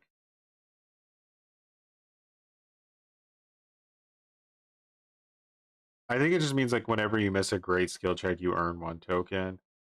Or whenever you hit a great skill check. Whenever you hit a basic skill check, you lose 1 token. So you have to be hitting great skill checks always with the old perk. Whenever you have 4 tokens, spend all tokens to heal 100% faster until you stop bleeding. Eh. This is like, again, why go through all this effort when you could just do something like run a med kit or something and just instantly be better than this whole entire perk. It's just creating a problem for no reason that, you know. While injured, not broken, and repairing a generator without a toolbox. Okay, while injured, not broken, and repairing a generator without a toolbox, whenever you hit a basic great skill check, you gain 15% healing progress. Whenever you miss a basic skill check, you lose 10% healing. Okay, so yeah, again, like,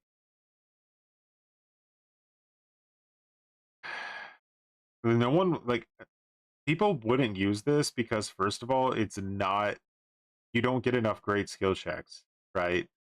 So, like, chances are if you did a generator and you somehow managed to hit every great skill check as it came, like, you would maybe be at like 50% healed or 75% healed, assuming the killer doesn't come to you and down you while you're working on a gen injured. So, like, you would have to like bump that up to like 25%. So you would need like 4 great skill checks that you would have to hit consecutively to heal yourself. Then maybe somebody would put it on like a hyper-focused stakeout build. And then maybe they would get value out of it. Maybe. 15%, I don't think anyone would use it.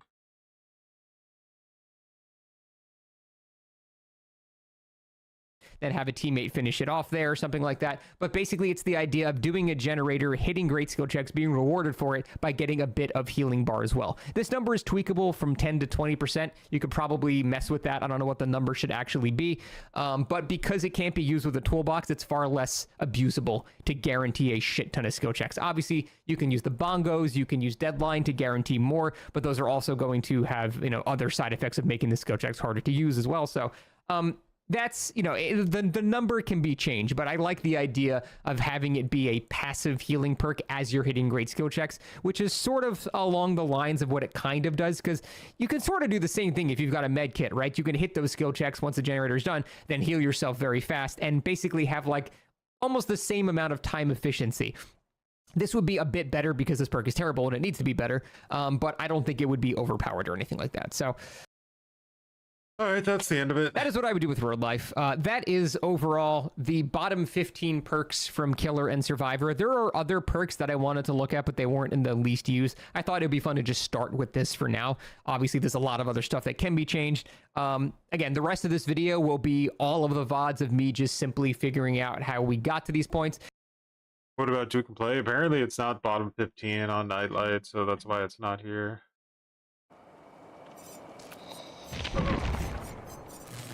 See what's going on in the world of gutter. I need to turn this down a little bit because it's really way too loud now. We got Harambe already locked in. Oh yeah, let's go. 10 minutes, bro. It takes me 10 minutes to find a match. You can't be serious. No. We don't deserve any Got to get buffs. back. Killers don't. I swear to God, we don't deserve buffs.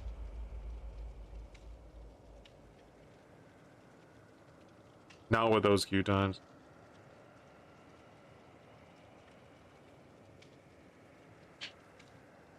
Shimmel's much appreciated for growing some buttons during that as well.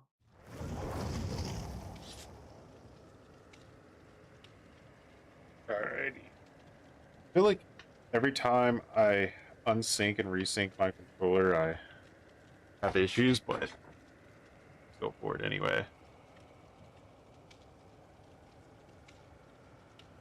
What have you guys been playing lately? I feel like gaming has been pretty boring for a while, just like in general.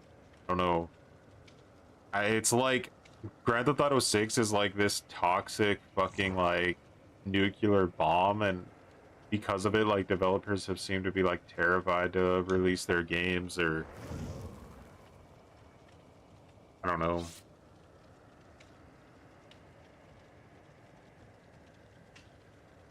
I feel like the only games that are really existing right now are like games as a service, like your classic like Dead by Daylight, Rainbow Six, Overwatch, Valorant, Call of Duty, like all of this, like the typical slop.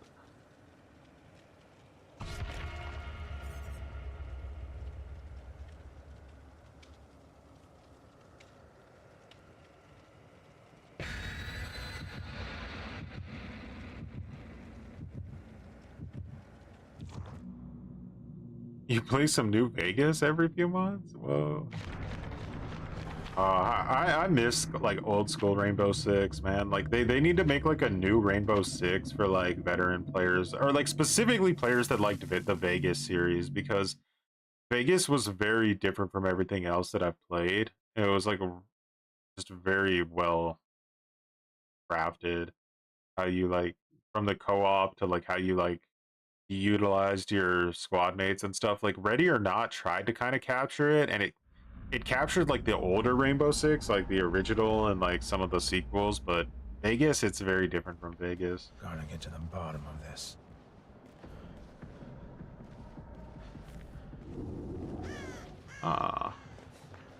Don't mind if I use my counter force.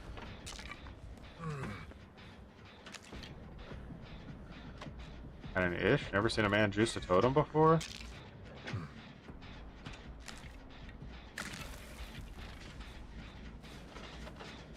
I know it's not very efficient, but I just want to juice this gen.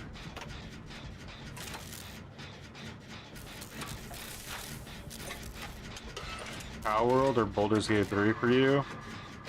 Baldur's Gate is a fucking crazy game, isn't it? Like, I when I first played that game, I like genuinely didn't understand how it existed. It didn't feel real. Like I was like, how did they do this? Like, how did they actually make this game?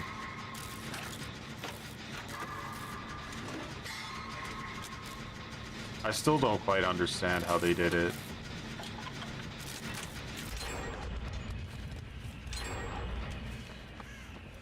We're going against like a trapper.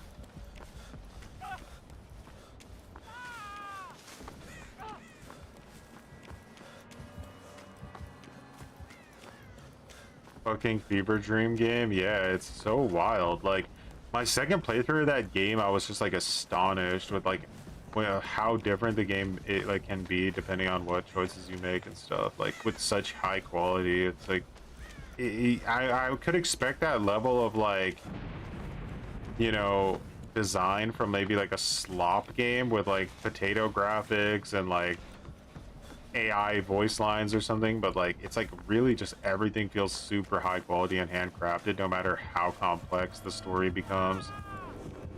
The game just fucking reacts to everything.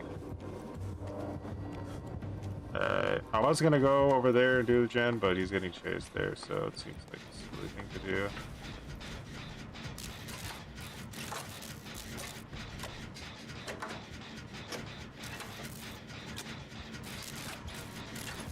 Guy wants to do a Sabo play. I can see it. I think he goes down there.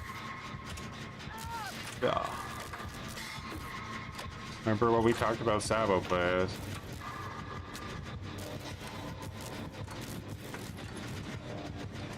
How close is the hook? Do we have any chance? I think we can commit to this. Why not? The 3 injure, but I'll take it.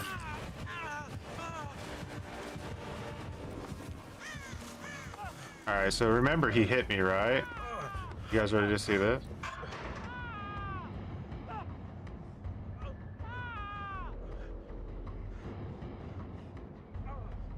Boom. We're back, baby. Just like that.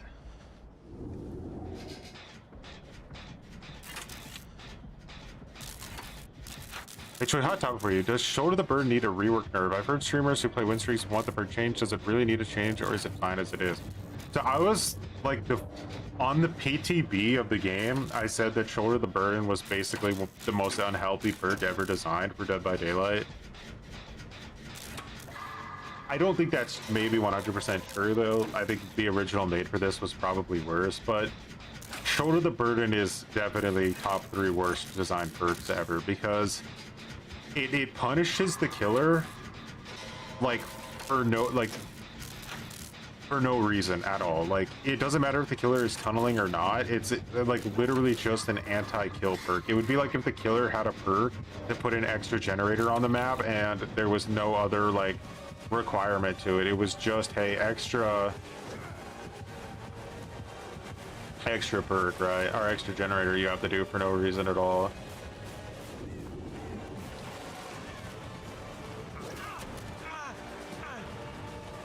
That was a shitty tile, unfortunate.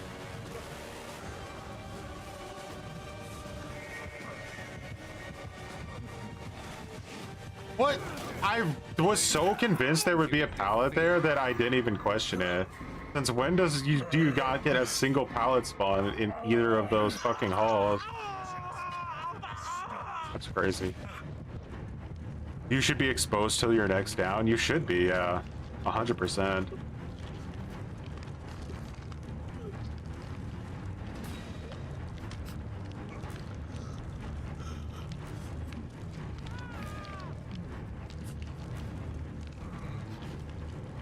What did he hook me in? A circle of healing? That's pretty convenient. Royster, lock him. So have you guys ever seen a pallet not spawn there on either of those sides? I thought we were supposed to be in the fucking pallet density universe here.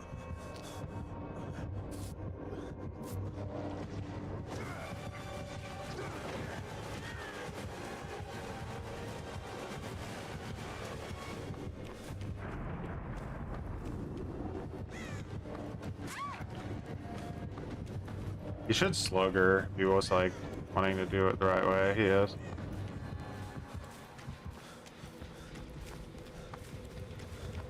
Huh.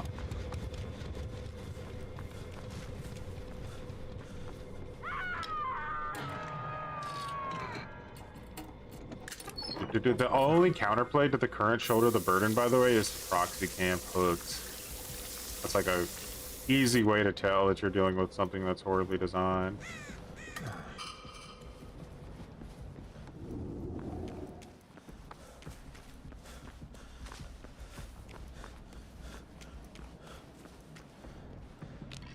Let's get this her end game and then head to an exit gate. I don't think there's any stopping those gens from being completed, so.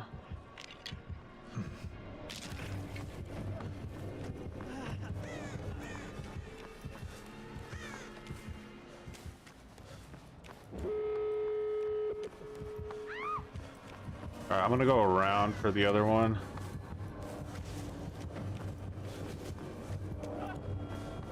Twitch viewer stream production, are you? Yeah. Warhammer Dark Tide. Is that the one that's like Left 4 Dead, but like Warhammer? Aw.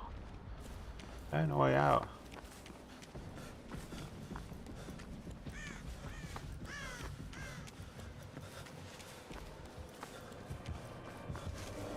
Just using no way out to camp the hook, or? How do you get down that close to the hook from a full health state? Like, how is that even possible to get down that close to the hook? You know what I mean? Like, actually, how? I'm not salty about it. I want all the answers.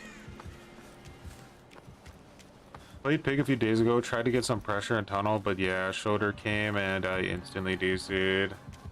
It's just ruins the game for you instantly with like no other extra requirement. Oh, where are we running? Think he's gonna commit this hard? Might actually. Okay. I'm in.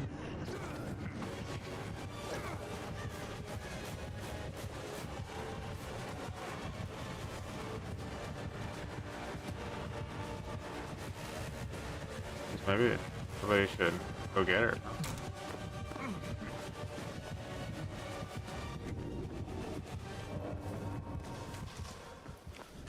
What?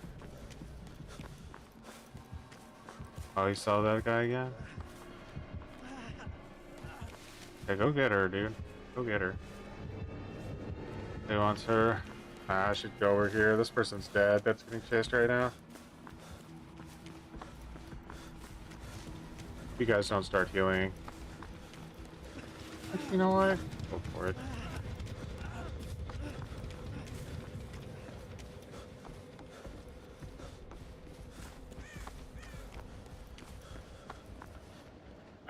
Alright, luckily he doesn't have remember me. One button press, match ruined. And then, like, what's the counter? Like, you're not even tunneling, right? It's just like you're getting punished for literally trying to do your objective. It's just super silly.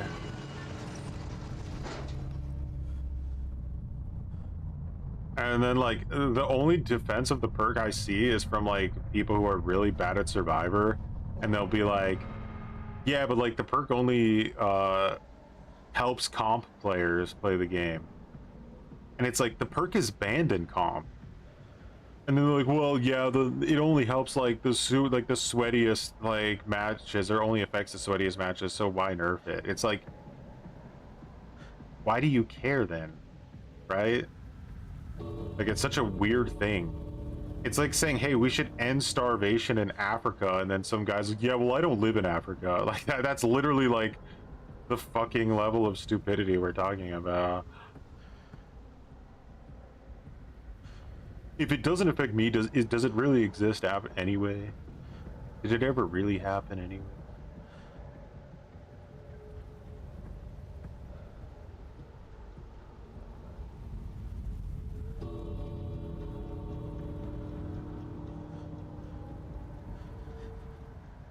He doesn't want to watch. He's toxic. He's ruining my entire experience by not watching me leave. STB is awful because it's so interactive. Killer is just forced to watch their pressure evaporate with nothing to make it dynamic on their end. Should have proxy camped. Could have just known. Look at how his hair just floats in the air because the engine is made of crayons. Only when I had 1 to 2 gens left, then need the pressure I wanted to tunnel one out, but brought now shoulder the bird. Yeah, that's the thing. Like, you're never going to be able to get 12 hooks in most of your matches. So, like, it forces you to get, like, what is it, like 9 hooks or something to get your first kill. So stupid.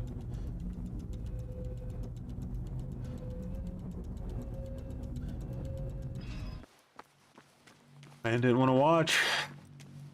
Guess it never happened.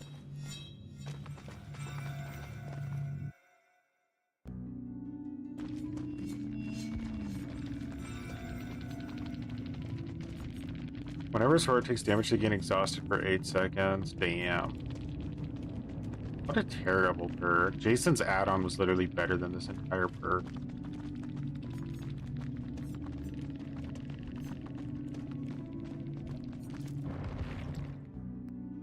Never happened.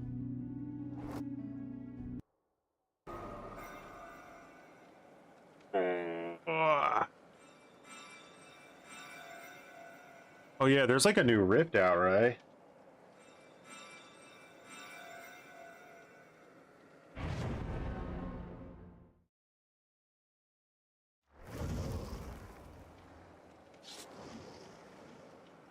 Oh no, not comp names.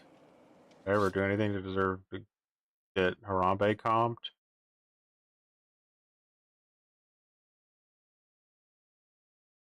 Oh, you Harambe.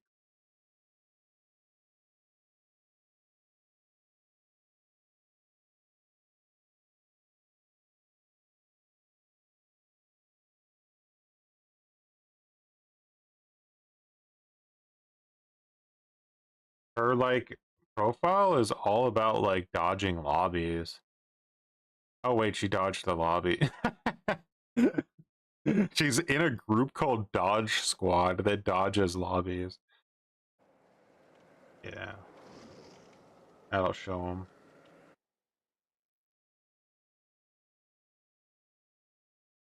Russian streamer. All right.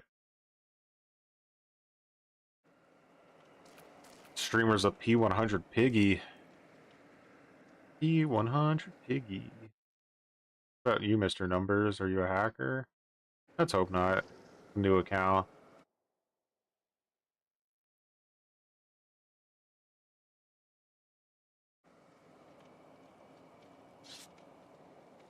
Gotcha.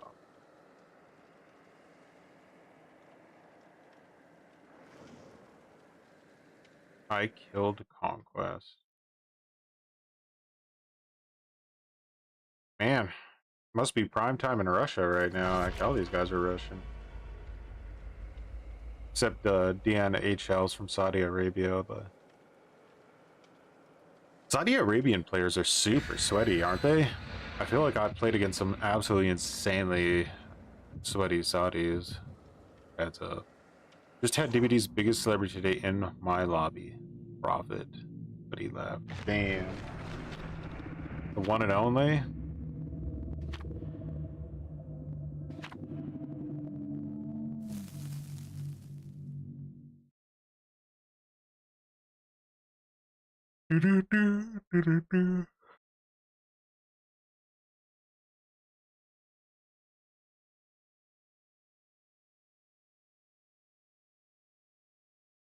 There's more countries with the Cyrillic alphabet than Russia. Fair point. Let's call it Eastern European then.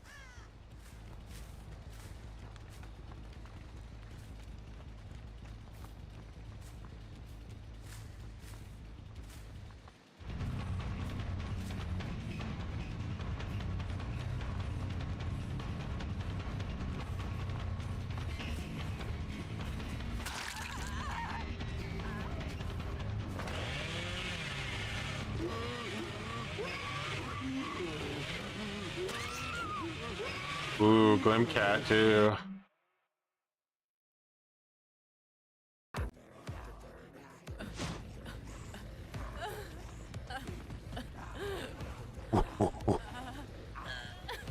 We didn't get like Spirit Fury, which is something we usually like to be able to do, but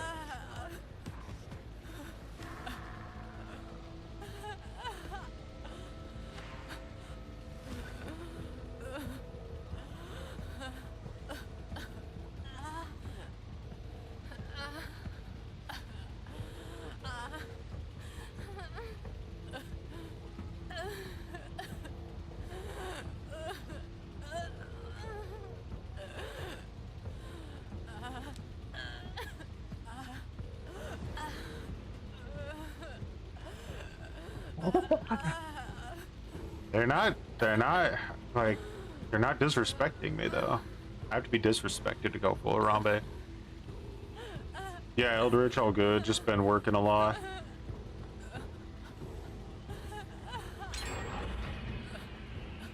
Man, how you doing? Much appreciated for the 11 months fringe.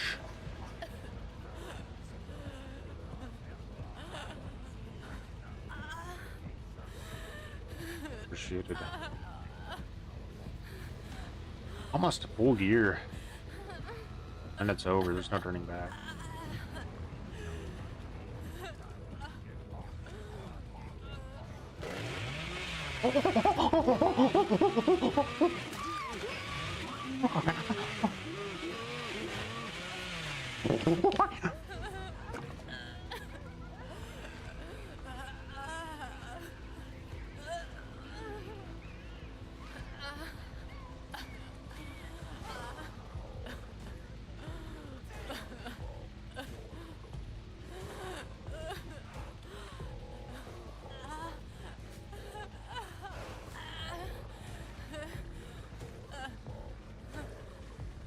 think she can already DC. Doesn't want to get Harambe.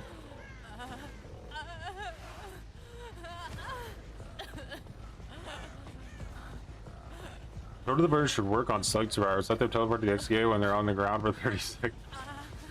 On the other side of the exit gate. It doesn't even have to be open. They could just leave. You guys don't hear the background music? Should be gone.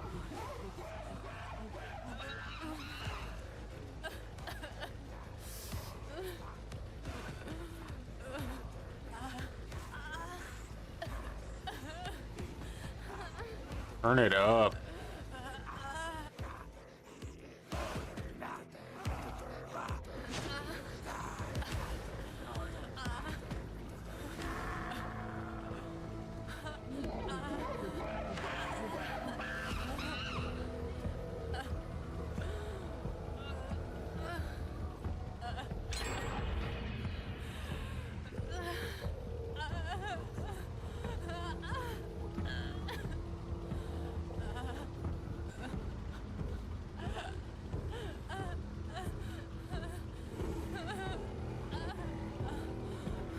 Never crawled under a pallet, surprisingly. They gave him like nothing to work with. She just stayed out in the open. Oh yeah, Maltesers are dangerously delicious. Gotta keep me away.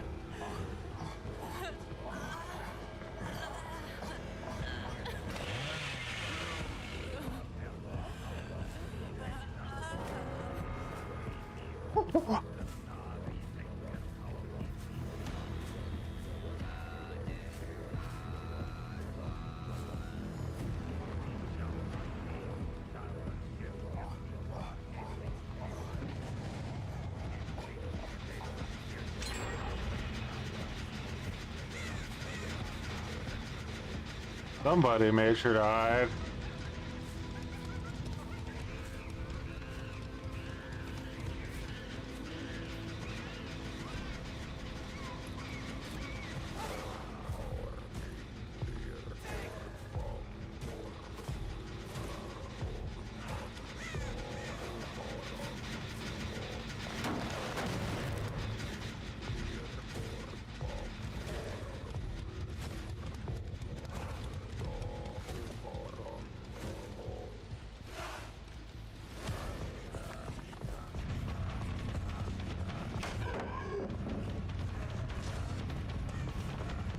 We're going.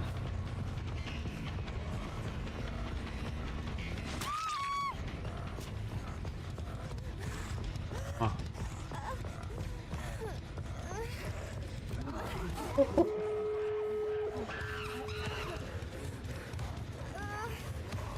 She reported me? I fair enough. I don't think there's anything against the rules though.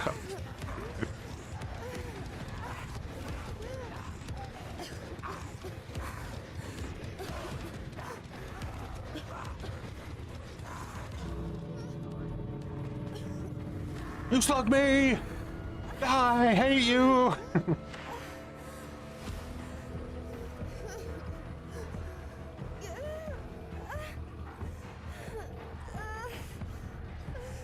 She's in fact Russian.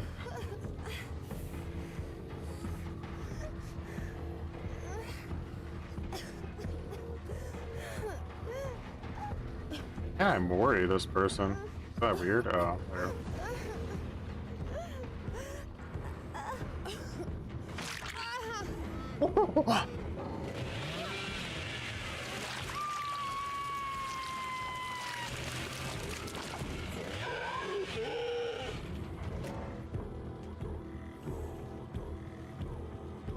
You made my Twitch viewers get bored and leave. Oh no. Oh, what?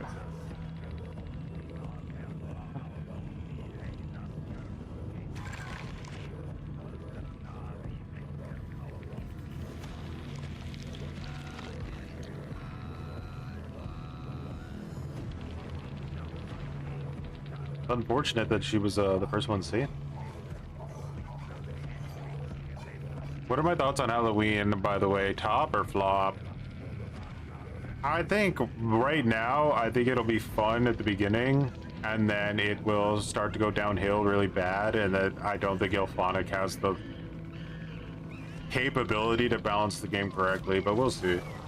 That's kind of where I'm at. I don't expect it to last.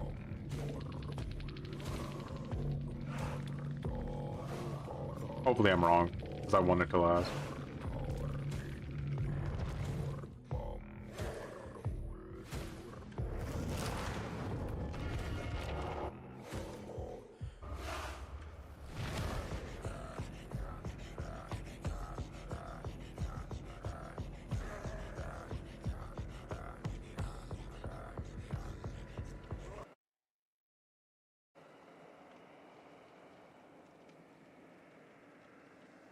I hope the Saw game gives some fresh air.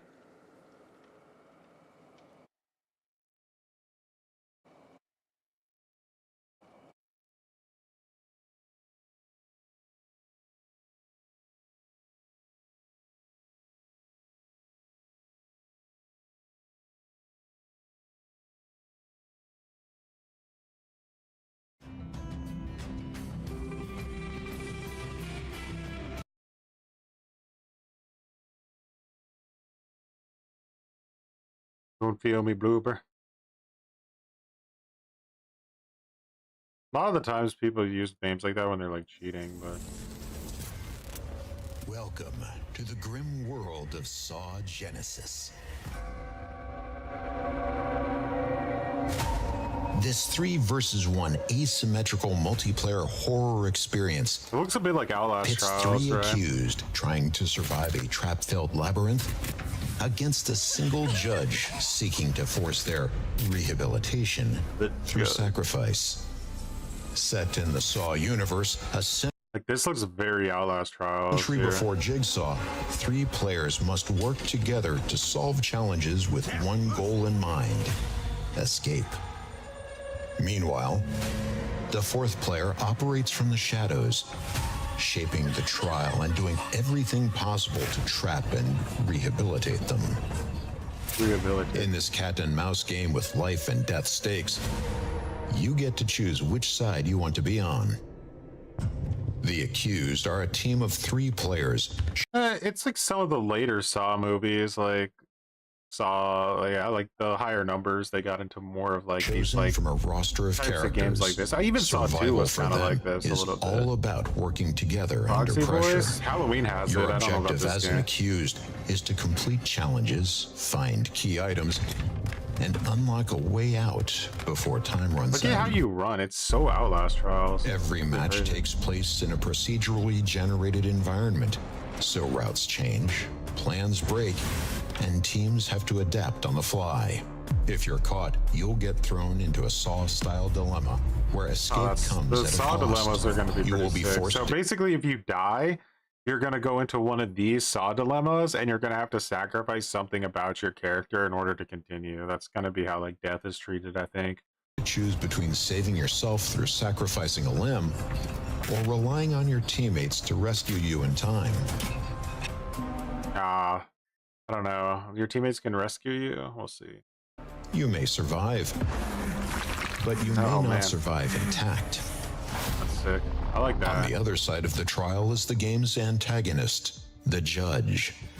The first of these judges is the doctor, So there'll be multiple different killers that they add to the game, but the judge is going to be the first one. but more playable antagonists will be added to the game, each with their own tools and strategy. Much like Jigsaw, the antagonist isn't an unstoppable force of nature. As a former surgeon with his own twisted idea of redemption, he relies on cunning and strategy over brute strength. His access to exclusive corridors and elevators means that he can oversee the maze from above, try to split up the accused, Wait, does that mean that there's going to be killers that are actual legit killers in this game? And this guy's more of like a strategist? Because the dialogue made it sound like there's going to be killers that rely on brute strength, like killers that actually are in the trial with you trying to kill you directly. Interesting. and constantly hamper their progress. Before each match, he designs a strategy using his vast array of tools and then harnesses the level itself to apply pressure by cutting off routes, creating panic, and striking when the team is divided. And, just like Jigsaw, the judge's goal does not lie in killing the accused. Instead, he seeks to force redemption upon them through sacrifice. Losing an eye should like in other make asymmetrical part of your screen go dark like it did in Metal Gear. Why are developers afraid of stuff like that? Like, just make this like have the screen go dark. Horror games, the judge here is physically vulnerable. Of course, I love this. Unlike other asymmetrical horror games. Asymmetrical horror game through sacrifice. Unlike in other asymmetrical horror games, the judge here is physically vulnerable. With smart communication and perfect... Yeah, fuck him up, teabag this bitch! Why? You guys remember in the Saw movie when they like broke into Jigsaw's office and they beat the shit out of him with crowbars and teabagged him to death?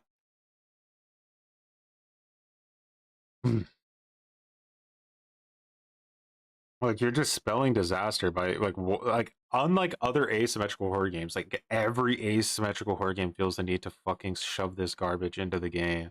Like, why does it always have to turn into like a survivor power fantasy? Like, they don't realize the damage it does to the perception of the game. Like, the perception of the game is that as the killer, you're the power role and the survivor should feel afraid of you. Right, and that's not like a power trip for the person playing killer. It's also like to keep the like authenticity of like the survivor side of the game alive. Because if you feel like the killer is just some fucking like bitch you can beat the shit out of and kill, like your new goal is you're gonna stop taking the game seriously and you're gonna just want to focus on fucking up the killer and beating him to death. Like, that will become the new goal of the game. It's just really stupid. They just can't fucking help themselves, these developers. It's like such a thing. And the fact that they write in there, like, unlike other asymmetrical horror games, obviously they mean Dead by Daylight, because in Dead by Daylight, you can't literally kill the killer, but like you pretty much can in every other horror game that exists. And in Dead by Daylight, like they say, there are fates like worse than death, which is getting teabagged to the execute by 4 people is probably like the equivalent of dying in any other game. It's like a humiliation ritual, so obviously they can't fix that in Dead by Daylight, so it's whatever. But like in other games, I don't know why they feel the need to always let you just fucking beat the shit out of the killer like that. Perfect timing, the accused can fight back, disrupt his plans, and create openings to escape. That balance means there's no single correct way to win. Will you risk everything to save a teammate from a rehabilitation trap, or grab the key and make a run for it? When the judge closes in, Grab the key and make a run for it. I wonder if that's like a hatch mechanic. will you sacrifice your own flesh to survive, or trust your team to pull you back from the edge? There are multiple win conditions for each side and several potential outcomes. Multiple win conditions for each side sounds pretty interesting, though. So no 2 games will play out exactly alike. The world of Saw has always been about making impossible choices in the face of pure terror. In Saw, It's funny because like this almost looks like it should be like the actual multiplayer component of Outlast Trials. Like, this is more of the direction Outlast Trials should have gone with instead of Invasions, but we'll see. I'll play Invasions maybe like Tuesday or Wednesday or something. We'll do like an Outlast stream. Genesis, those choices are yours to make. The low price of $9.99.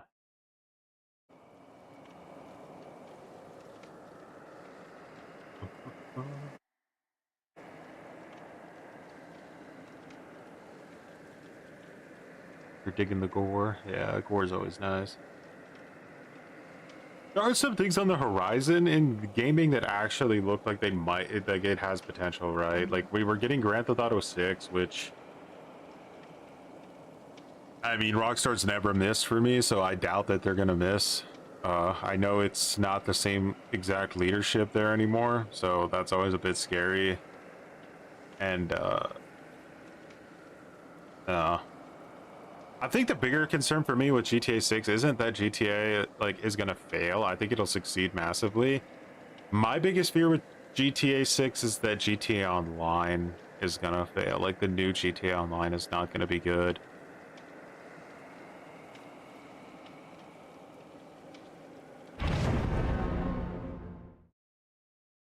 Closed up for Diablo? Yeah, me too. We'll see if I get in. Invasion's got a bit of an overhaul as of late. Imposters have perks now. It's a bit more fresh. Yeah, I want to try it. We'll see. I don't know how much potential there is there for it. I do know there are some streamers that dedicate their life to it, though, which is kind of cool. Like, so, like, if you're, like, super into it, there are, like, dedicated Invasion streamers. I think there's, like, a leaderboard and stuff.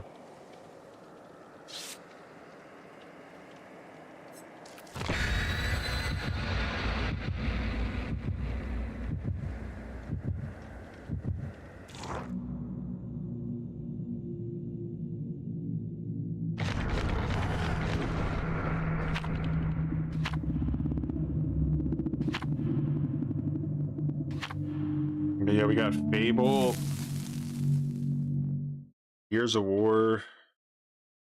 I don't think Naughty Dog's new game is going to be good. I think that's going to be the first bad game that Naughty Dog has made. I could be wrong, but like, I feel like any time a developer tries to do something with space, they fail. Like, space is just such a boring, like, it's really difficult to make a game based in space. I think the best way to do it would probably be to go the Baldur's Gate route and just make like a super narrative heavy game, like, or like Mass Effect.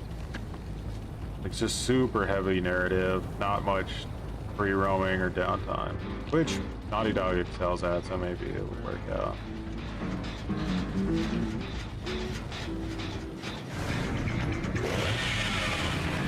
Does he make the window? He does. Alright. This is an impossible place to down somebody with Leatherface, so I believe this guy. That's a 5-gen chase, and it wouldn't even be difficult to pull off. It's a really bad map for Leatherface in general, though. There's like just endless fucking pallets in every direction.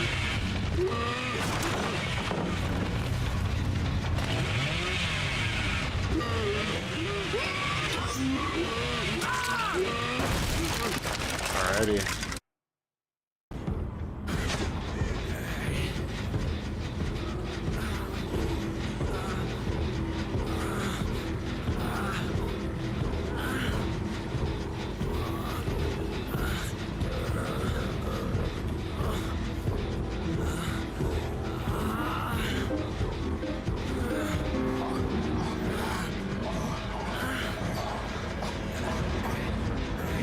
I'm your possession.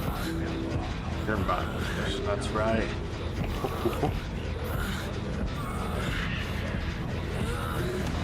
The new Silent Hill. Yeah, it's in first person, right? That has like some potential to it.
we have our ace in the hole.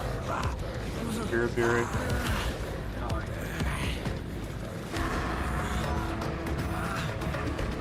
I wasted some good time. I like it.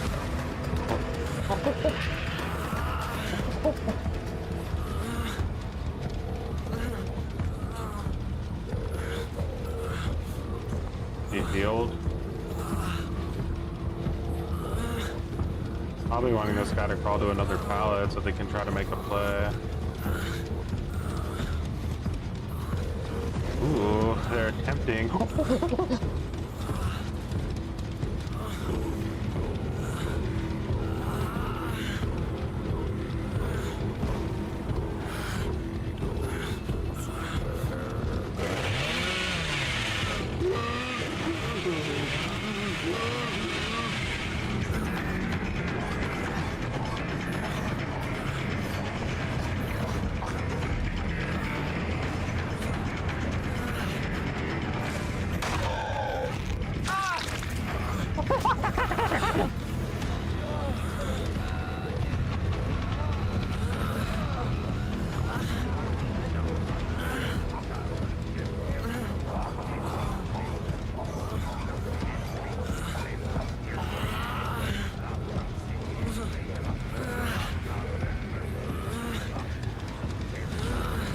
Our death tree gonna be, huh? This is where the desperation comes into play.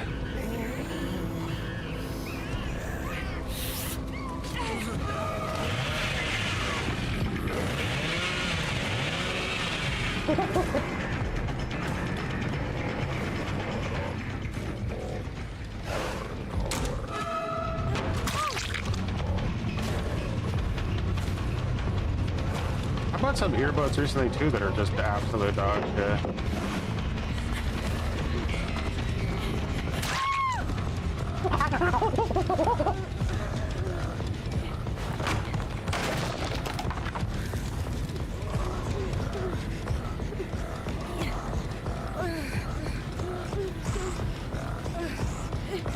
Yeah, Hellraiser's looking pretty fire, I admit.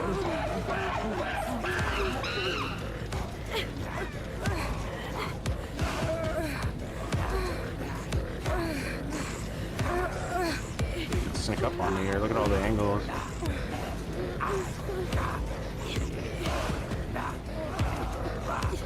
Hot purr! Much appreciated for the 10 jewels. I know where I'm hanging them. Thank you.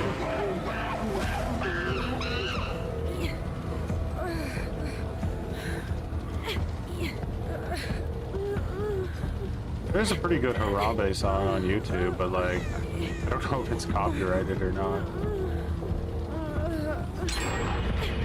It's through OBS, I assume.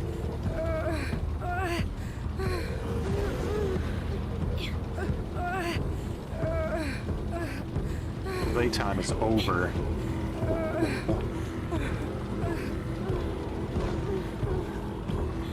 I'm not having fun! Oh, devs make me have fun somehow. Oh.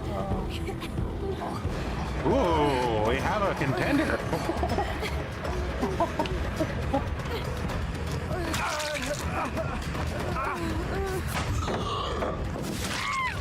Oh, where are you going?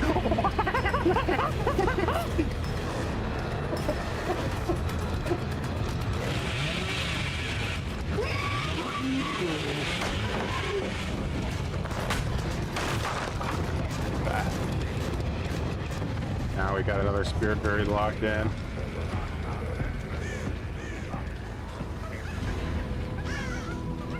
Oh.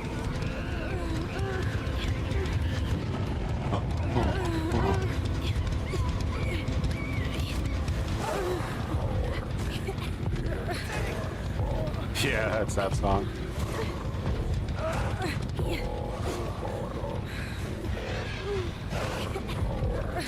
There's some extra sound effects in there. We even have what's his face from Five Nights at Freddy's.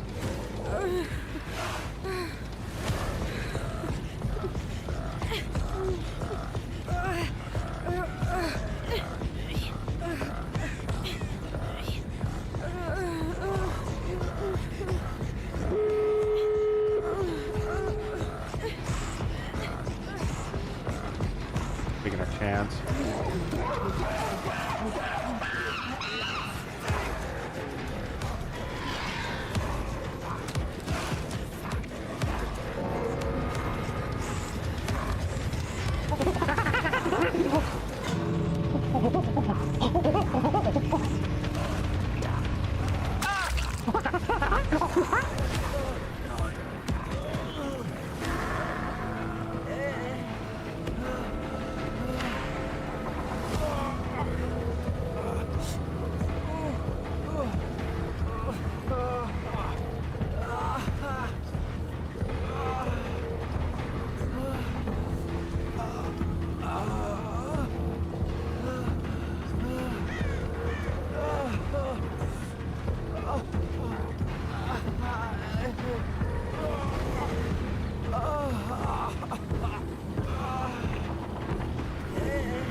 Probably maneuvered over to the other exit gate, right? He was smart. If he waited here, that would make no sense.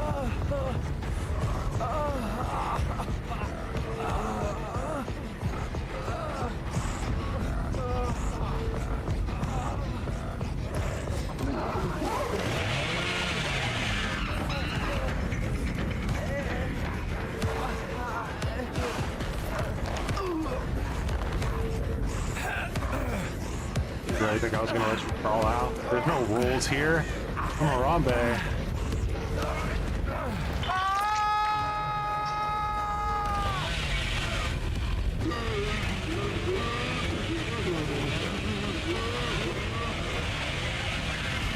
Triple Harambe for the price of one.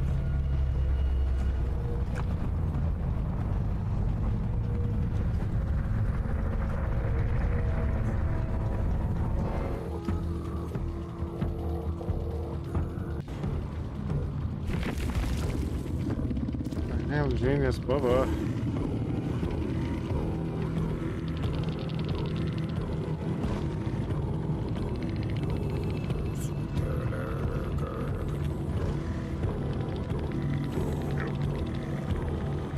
I respected Harambe.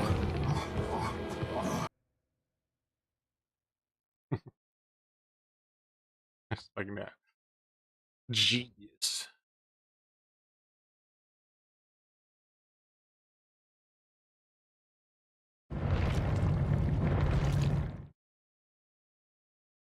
Alrighty, let's short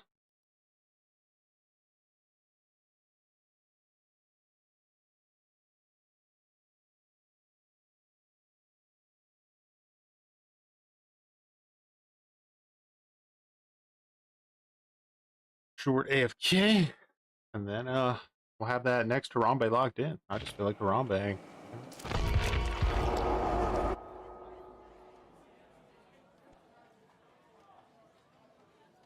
Mission failed.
Alrighty, and we're back.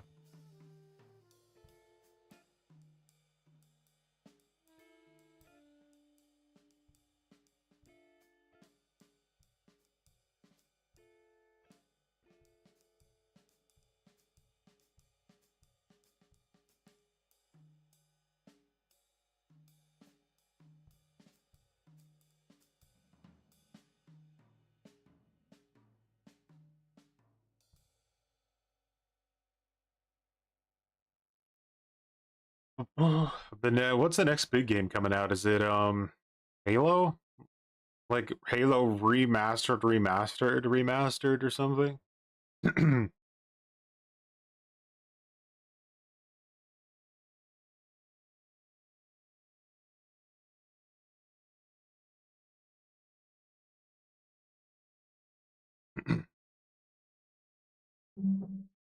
don't even know what game it was that started the like remastered trend.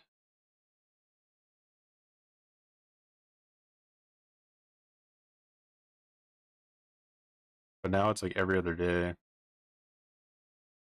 How much do they charge for GTA 6? $200? No, it's I think it's 80 if you want the base edition, which is basically that you know has everything.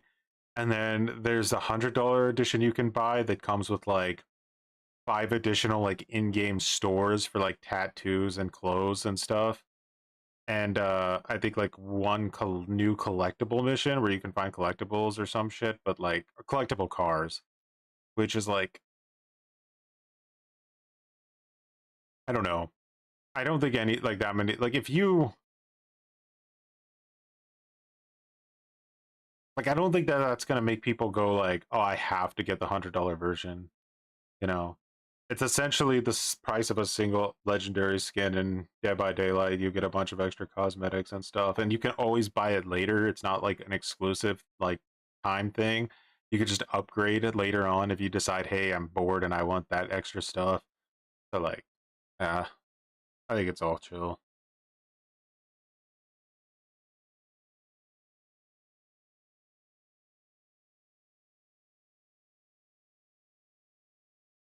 They knew that if they charged something like $150 for the game, that for every 2 people that would buy it, there'd be like 10 who didn't. So in the end, I don't think that that's worth it, right? And not only that, but they want to sell the game because the game is going to be a platform for them to make money on for the rest of eternity. Like, the more people that have the game, the more people that will play GTA Online and potentially buy shark cards, which make them way more money than the game itself.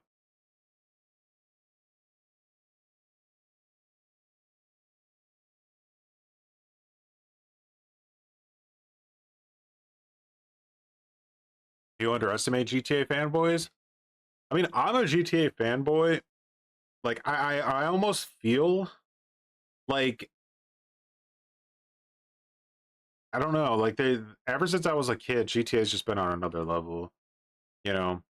Like I bought the like $150 collector's edition of GTA 5 13 years ago when it came out. So like I wouldn't want to pay like I wouldn't want the base version of the game to be that expensive. That'd be annoying. And it already pissed me off before I started playing the game, so that wouldn't be good. But like, you know, it's not that I'm unwilling to pay more money for extra stuff. It's back then you used to get physical shit, you know. I got like a hard copy of the game. Like I got like a bunch of like a book. I got like a map that like the funny thing about the maps is you used to get them in the standard editions. Like if you ever bought like Grand Theft Auto 3 or like Vice City, if I remember correctly, there was no in-game map when you press start in those old games, like in the original version. So like the only way you could try to figure out where you were at in the game is to pull out your real life map that you got when you bought the game and like figure out where the hell you were at.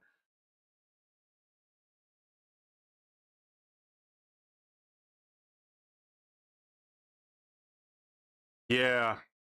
I never played Grand Theft Auto on PC.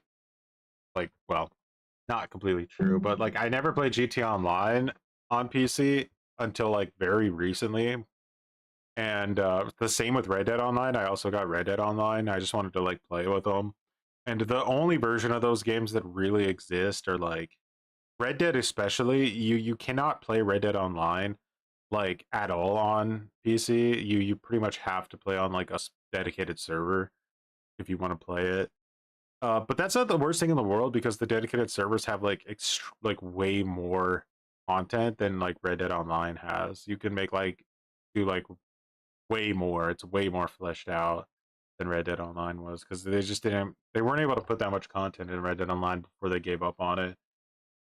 GTA Online, you can at least always play in a private lobby. So like, I never really like to play with people in GTA Online anyway. I didn't really like how the online world was set up after the first like year. I played it online for like the first year, and then like they started adding like really dumb things to the game, and it just became like a glorified fucking deathmatch, and it was really boring. And I was like, like,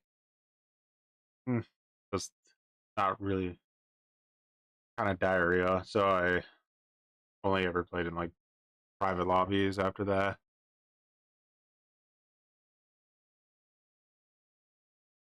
What are these queue times? These are the queue times of Killer. And this is why anytime I see people on Twitter and stuff nowadays, like, super upset that they, like, behavior is not buffing Killer, or they don't care about the Killer experience, it's because of this. Like, they literally don't have to. Why would they? I wouldn't. If this was my game, my entire focus would be on trying to make the survivors happy. Because if I know the Killers are going to play anyway, they have absolutely no leverage.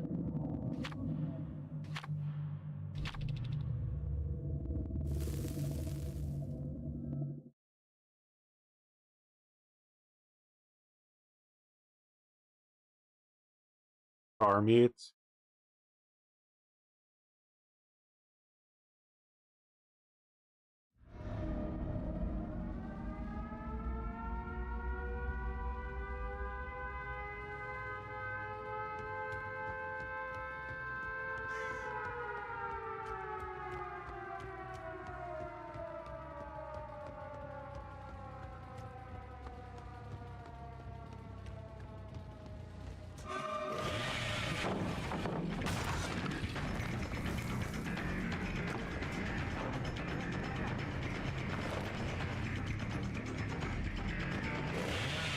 Please don't have the window. There. Ideally, we down this guy now without like using a pallet. But he's close to one, so we'll see.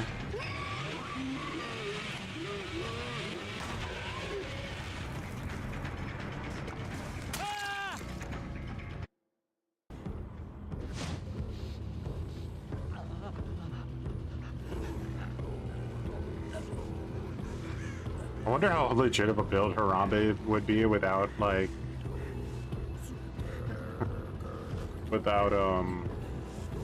like doing this strategy.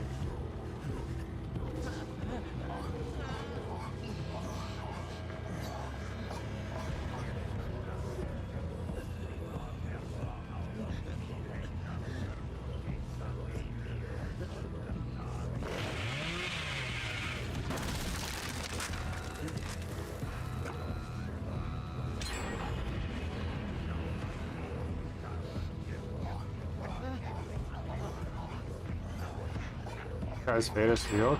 I've seen teams do the gens fast enough to get the person out.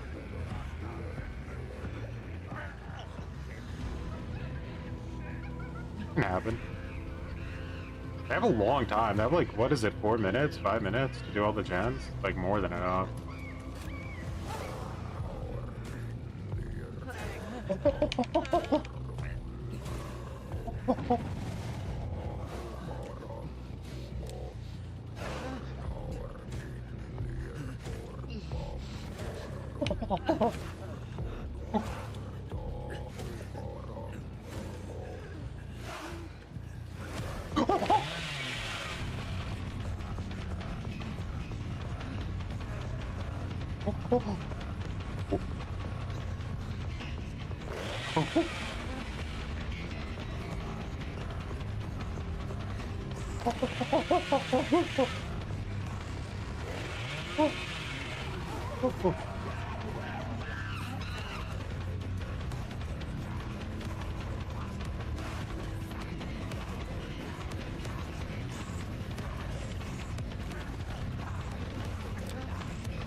A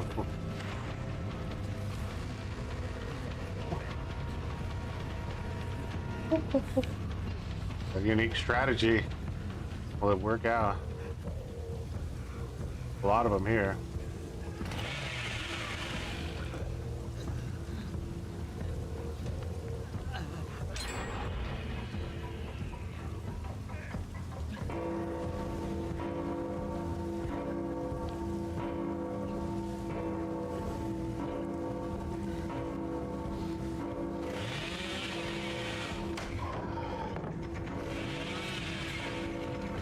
Ah!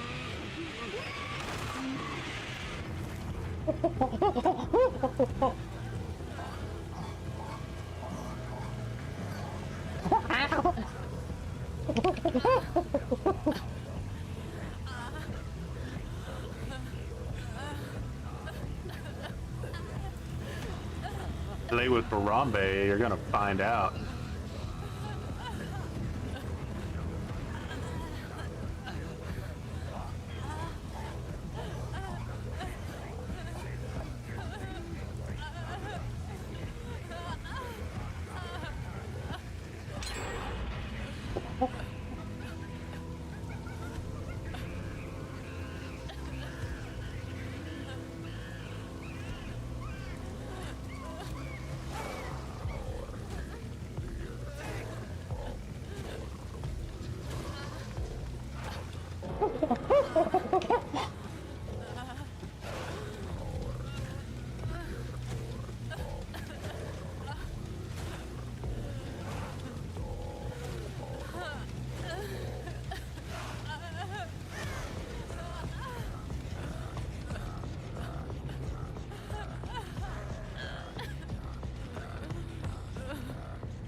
You surely always expect no head.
Dead by Daylight's 1v1 ladder, Winter 2026 finalist, DVD tournament, 2026 Nerf tournament, first division.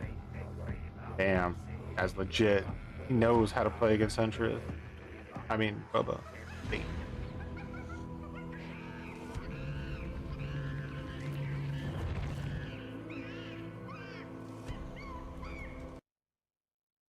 I love how Bubba's always involved with some war crimes, be it basement gaming or Harambe. I know. He's always got the sauce to make it work.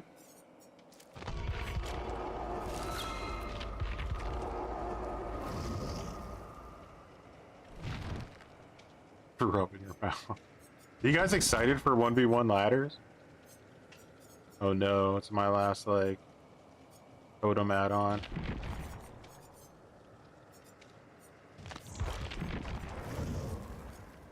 Pretty low on this one too.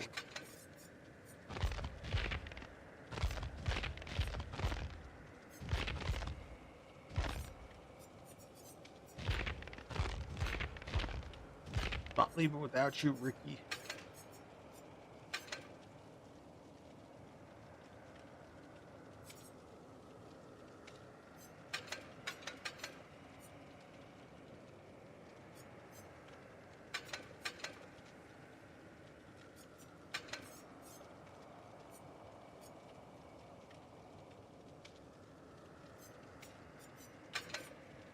Let's try to be...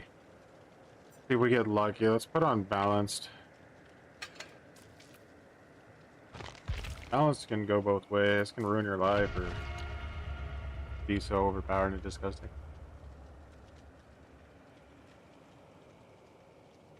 I'll take away the rest of our DVD teammates.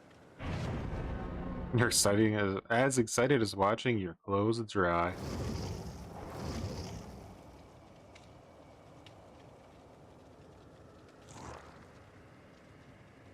Oh yeah, back out, give me some better teammates. Controller goat, oh man, that's over.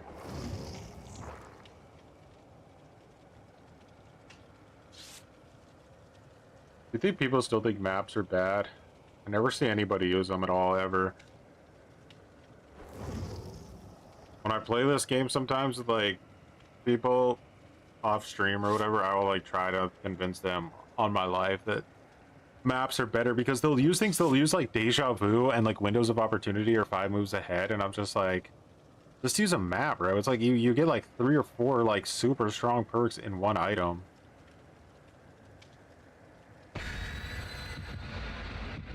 But some people just can't give up their medkits or their toolboxes. They just they need it.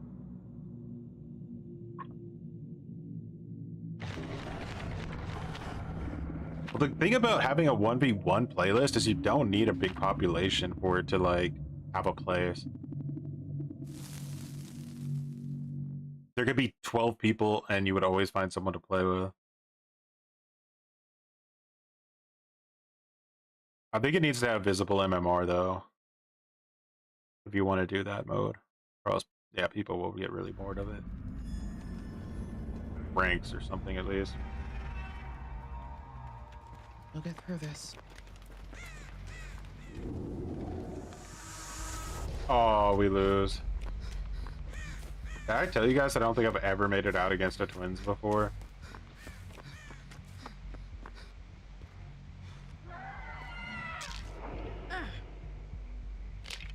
I don't know like what kind of fucking disgusting like team you need to have in order to actually beat twins.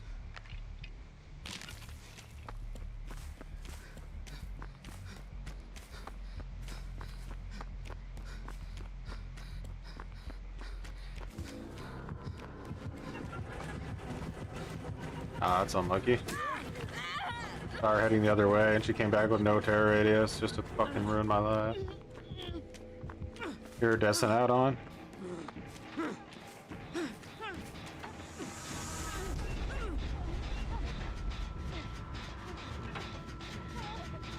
I think it's in a locker.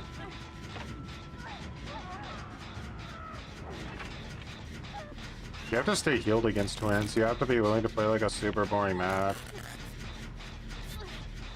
I need to find that totem.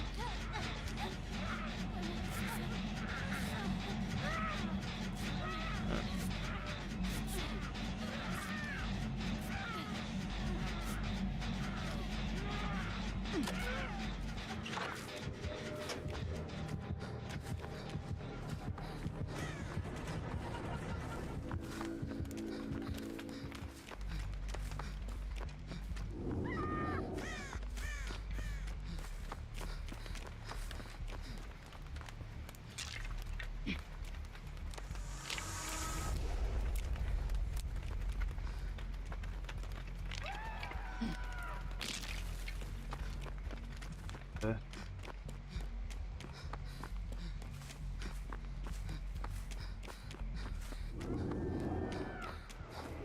that it? Yeah, that's it. Should destroy this pretty quick, right? I have a few stacks already. This will also give me 20% faster gens, but I think it's already over. I think my team got wiped.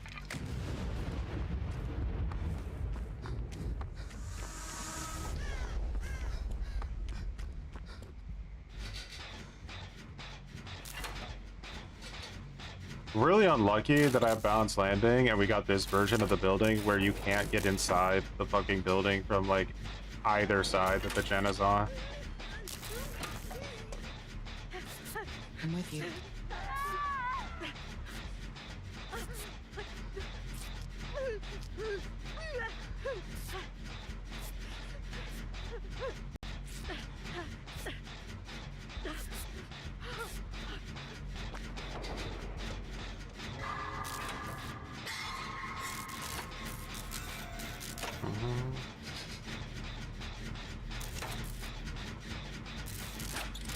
What do you do with the tree? Do you just run in circles around a tree?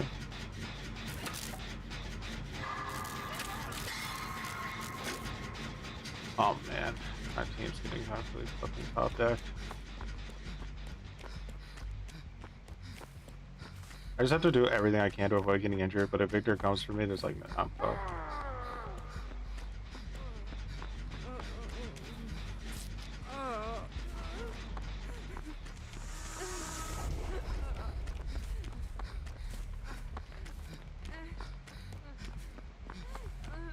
Your teammates me a bunch.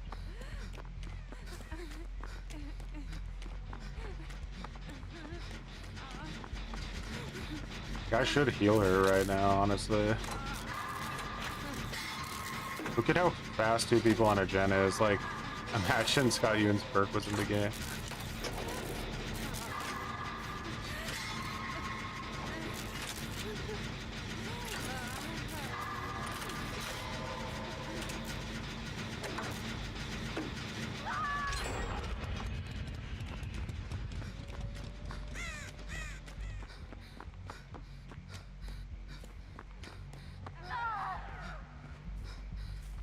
Man, the top decking is real.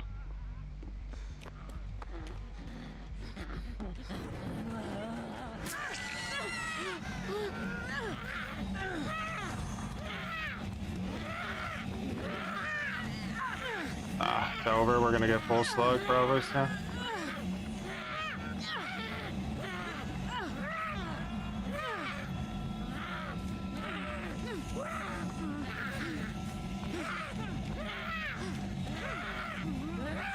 Over here in case she wants to come over. Bro, how are you guys getting slugged when she has no information on you? Acting like you're playing against fucking Blight or something. Like, I don't understand if she had Victor, but like Victor's on me. She's M1. What are we doing? Ah, this is the end now. We're all injured.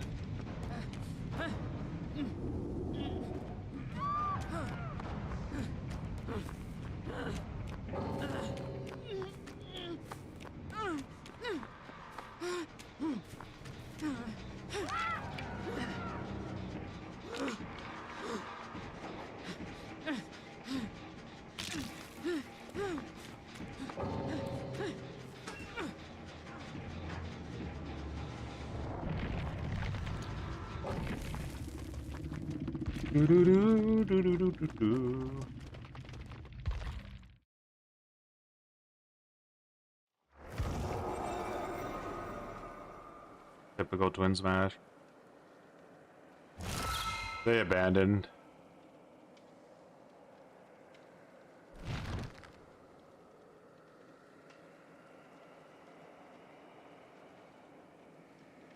You can only, like, I think on like the second or third slug you can instantly abandon.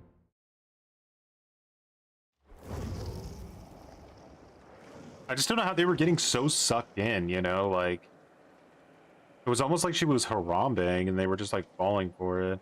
It was like she wasn't moving that much from where she was downing people, yet she was consistently downing people. So they were like going for saves injured over and over again when she was standing over top of them. Very weird.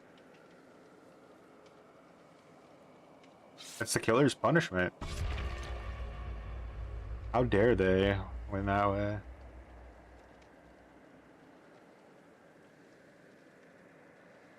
Killer as yeah, I know, right?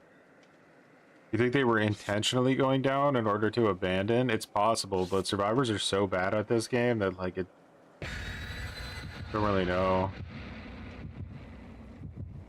I think you pretty much always want to kidnap Victor for as long as possible, right?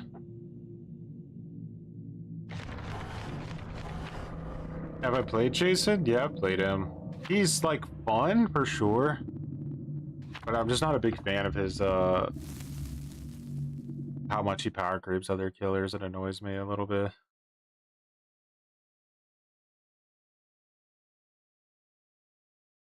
Mostly just his omnipresent evil ghost mode, whatever you want to call it.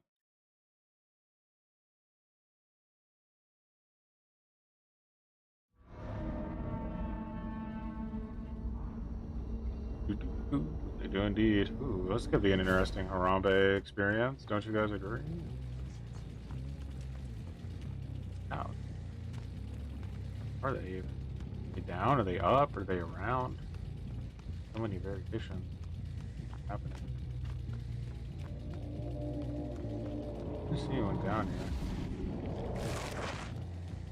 Hey, Killer Shack.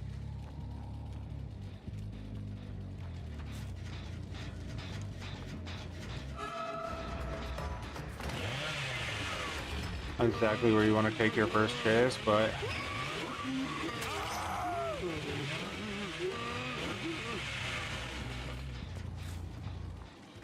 yeah.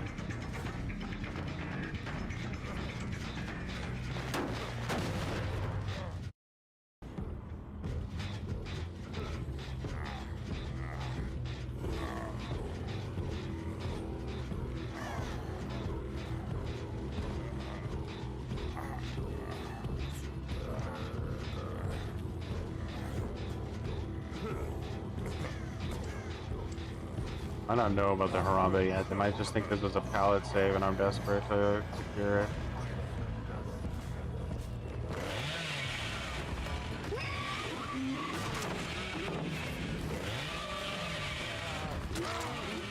No way.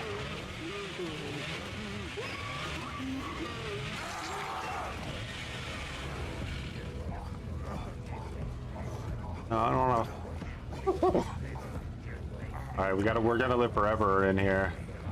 Dangerous games.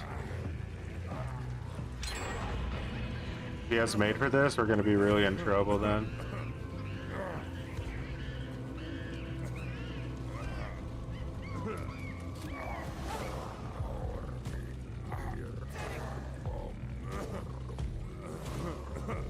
Alucard was so ready. Oh, he was so ready. He had the play all set up in his mind. I'm lucky I didn't M1 David because I thought about it. That would have been a disaster because he would have been able to get away.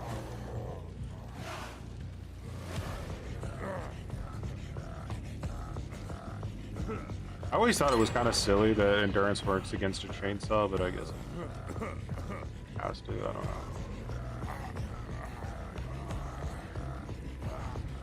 Good Alucard.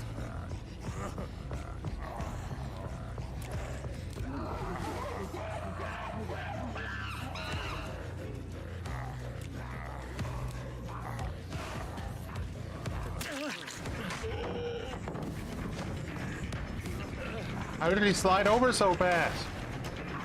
How did he do it? Go back for my Harambe!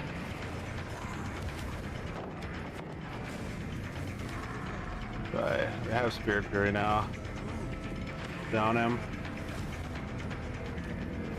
Bloodlust, ideally.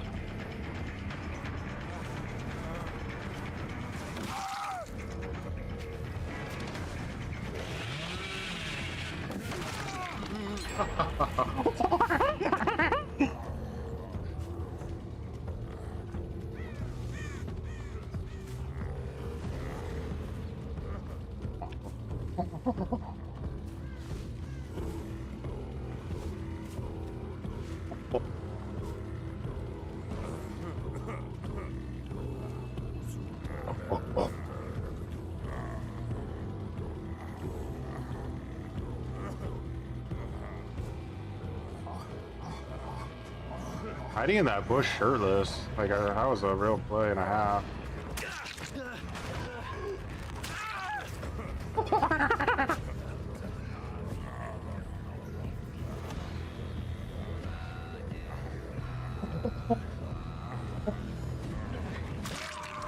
That unbreakable soul guard, or what the fuck was that now? You guys trying to defeat the Harambe, huh?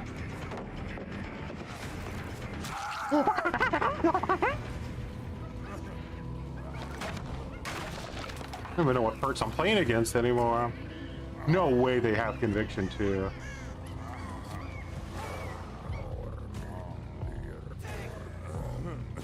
I think that guy just used dying light, or whatever you call it. Thought to it.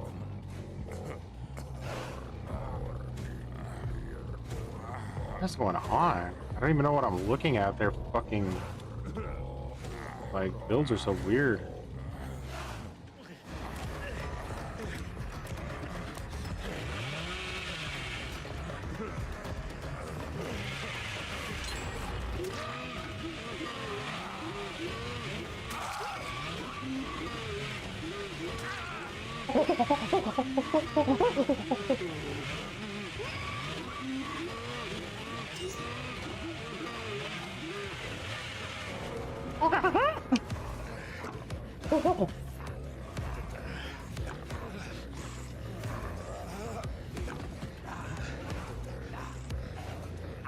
That's a successful Harambe, whether you like it or not.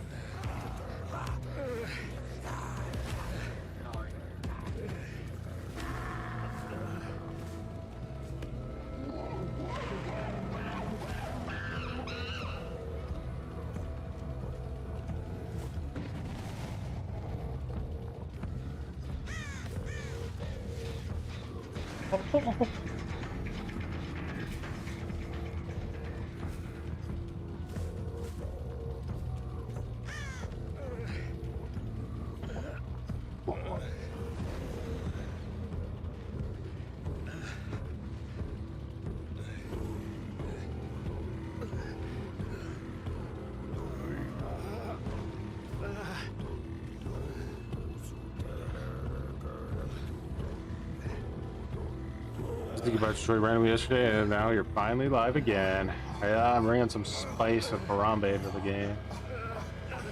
Weird that they're like doing two separate gens instead of just doubling up on that one right there. I mean, more power to you guys, I guess. I guess it's in case I push. I gotta get a plan to get this guy out of here now, because he's the current Harambe target.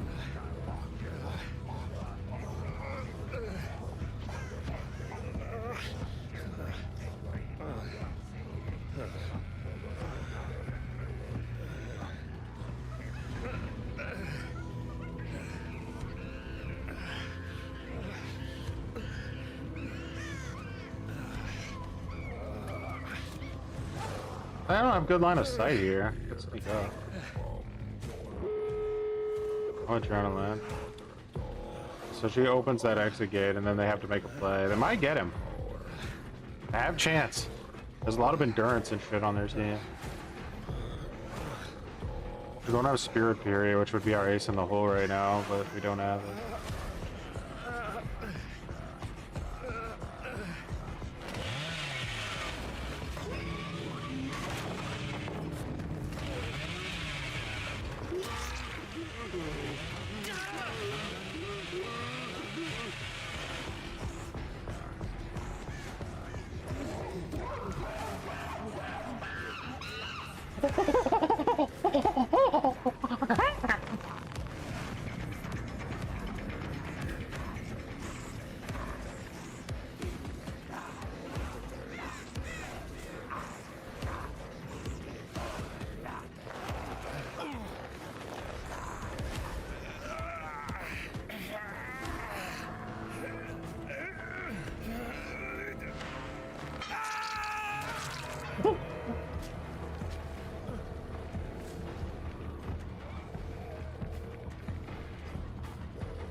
Why would he be crawling?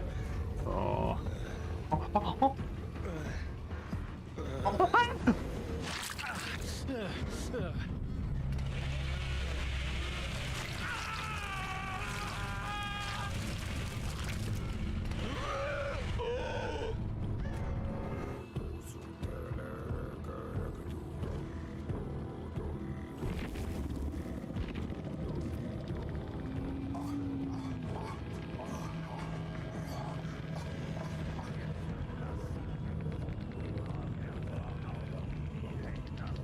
Are they mad at Lori? No.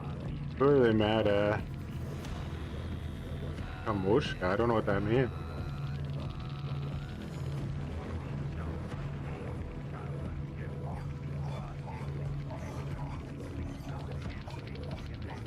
Eastern Europeaners over here.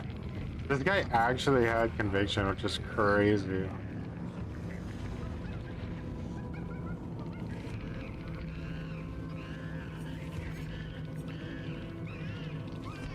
It's always funny how like the anti-slug perks like are never enough to actually like counter slugging. They just work on people who slug at desperate times.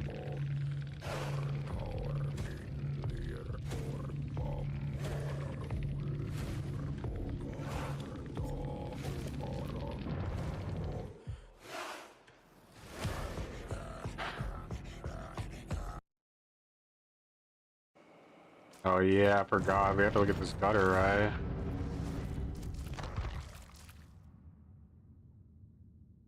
Man. Like you just can't win with this because like, okay, let's assume that maybe you think the skin is okay. This fucking thing on your head is like an instant nobody's ever gonna use this skin. This is the biggest pay to lose fucking idea I've like. This right here, this ring above her head is like 100% proof that the devs have never played this game before. Like, why?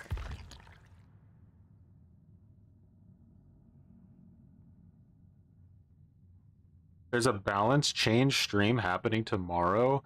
Well, if I don't look at it tomorrow, I think I should be able to look at it like soon, maybe Tuesday.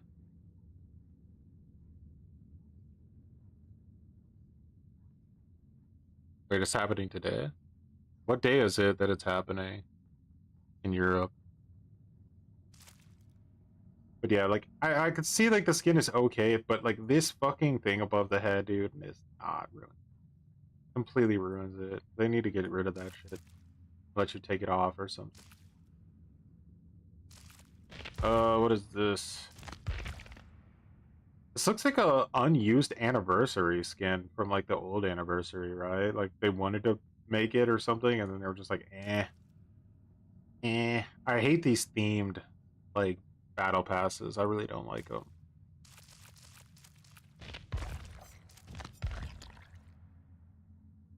What is this shit, dude? This is super lame.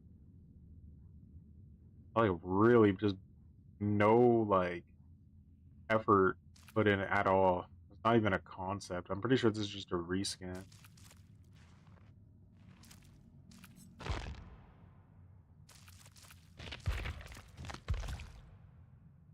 I mean, at least this doesn't have a giant ass fucking like sunlight above her head. Like at least you can use this skin now if you like it. Got like an Egyptian flair to it.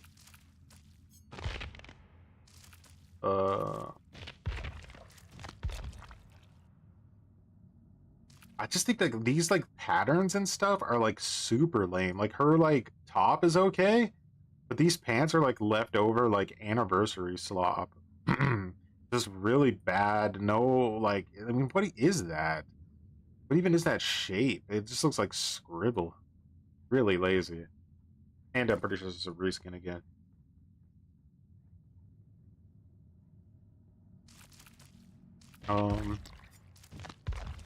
This is a reskin 100%. Gold eyes are kind of okay, but super boring outside of that. Compare Trickster's body to what, his like real skin?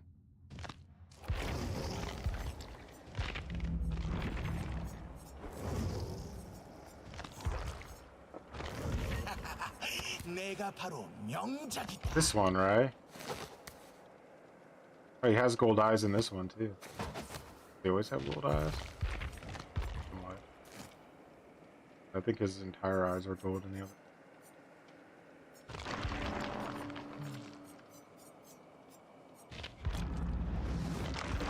What is the roof now?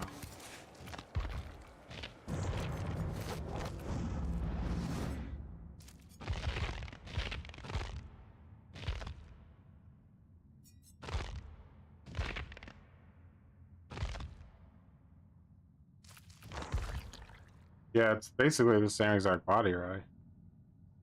Like the eyes are entirely gold in this one, so, or I think, no.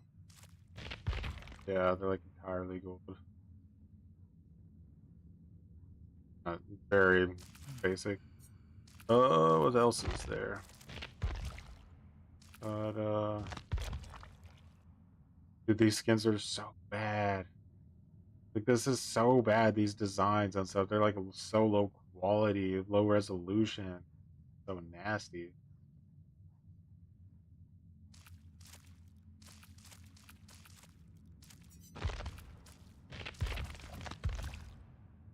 Maybe you could use this skin without the like headpiece. Like this and this. Like somewhat okay.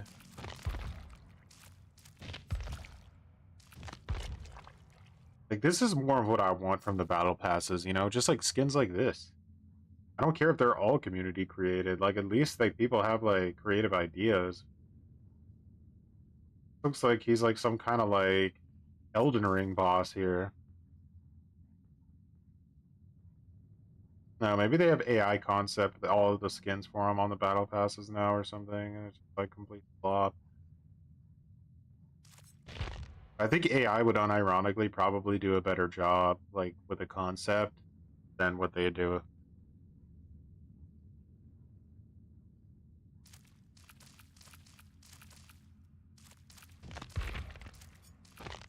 Oh, new plague skin.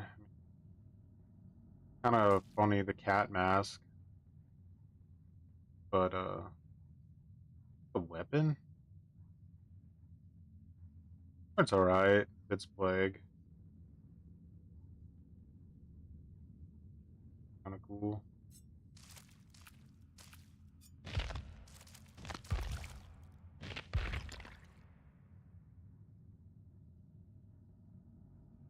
Hate.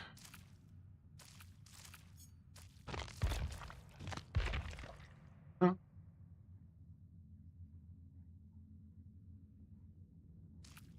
Did the graphics at Dead by Daylight get like worse or something? Like, why do these look so low quality? Like, I look at, they look like they're in like 480p or something.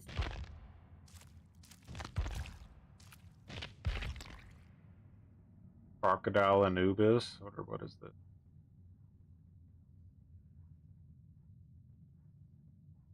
Skin's again ruined by this dumbass thing above his head.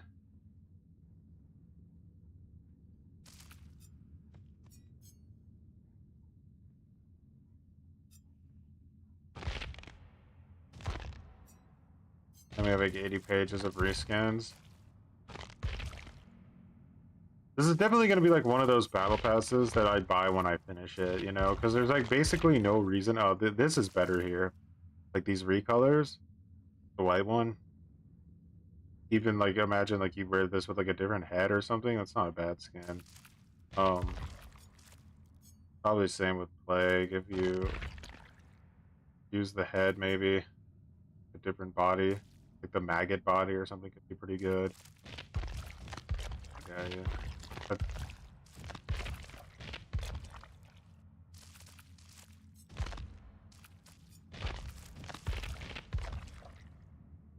it's weird that the white ones look like they have like more detail than the other ones.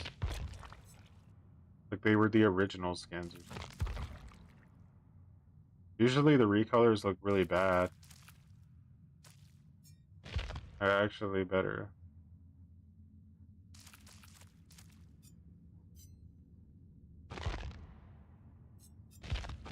Only one deep riff this time, not like 1,000. 800 different colors of the skin at the end. Let's see, we're at barely at the start of it now. We have what, 3 months? Some stupid shit, so we'll see in 3 months where we're at. Buy it then if we finish it.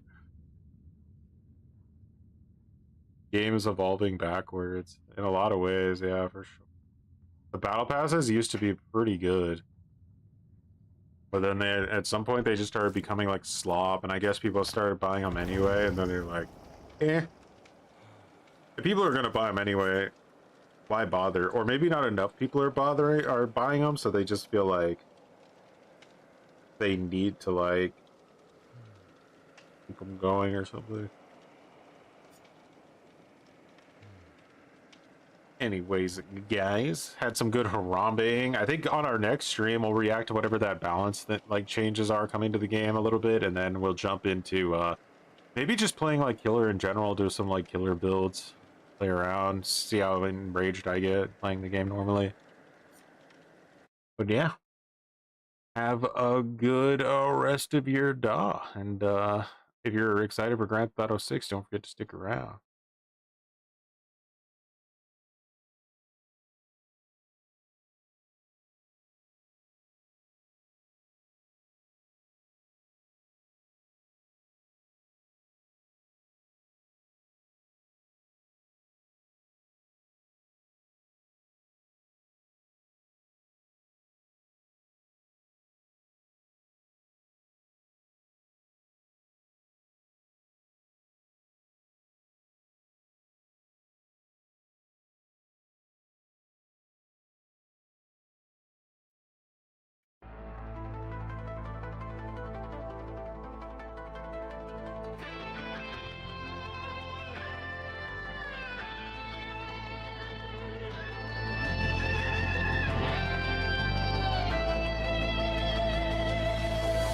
Gens are popping, the heartbeat is loud. Trapped in the trial, no escaping the crowd. Myers is stalking, 2 survivors near dead. It's just me and Cheech holding the stead. But it's not just the killer that is making me shake. There's a biological pressure I can't seem to break. Fortune's just popped, the end game is near. But my colon is gripped by total fear. I need to poop, but the match is too tight. I can't leave my team in the middle of the fight. If I go AFK, then they'll all be mad at me. So I take one for the team and they're all filled with glee. I'm dropping pilots, prolong in the game, just so my team has the chance to be free. Myers is encroaching, he just went tier 3. There's a random on a hook and it's up to me. My team is saying, go get the hook. It's too late for me now, I'm fully committed and don't give a fuck. They depend on my loops, I have a plan. So I make the decision to do what I can. I need to poop, but the match is too tight. I can't leave my team in the middle of the fight. If I go AFK, then they'll all be mad at me. So I take one for the team and they're all filled with glee. I'm dropping pallets, prolonging the game, so my team has the chance to be free. I got the save, but at what cost? A warmth in my trousers, a tactical loss. The squish in my seat as the final jet spins. It happened, it's done, there is no turning back. I shit myself while evading attack. No more it can match what I've done to these genes. The most brutal sacrifice the entity's ever seen. The foulest survivor on Dead by Daylight. But I got my teammate off hook, so GG's right.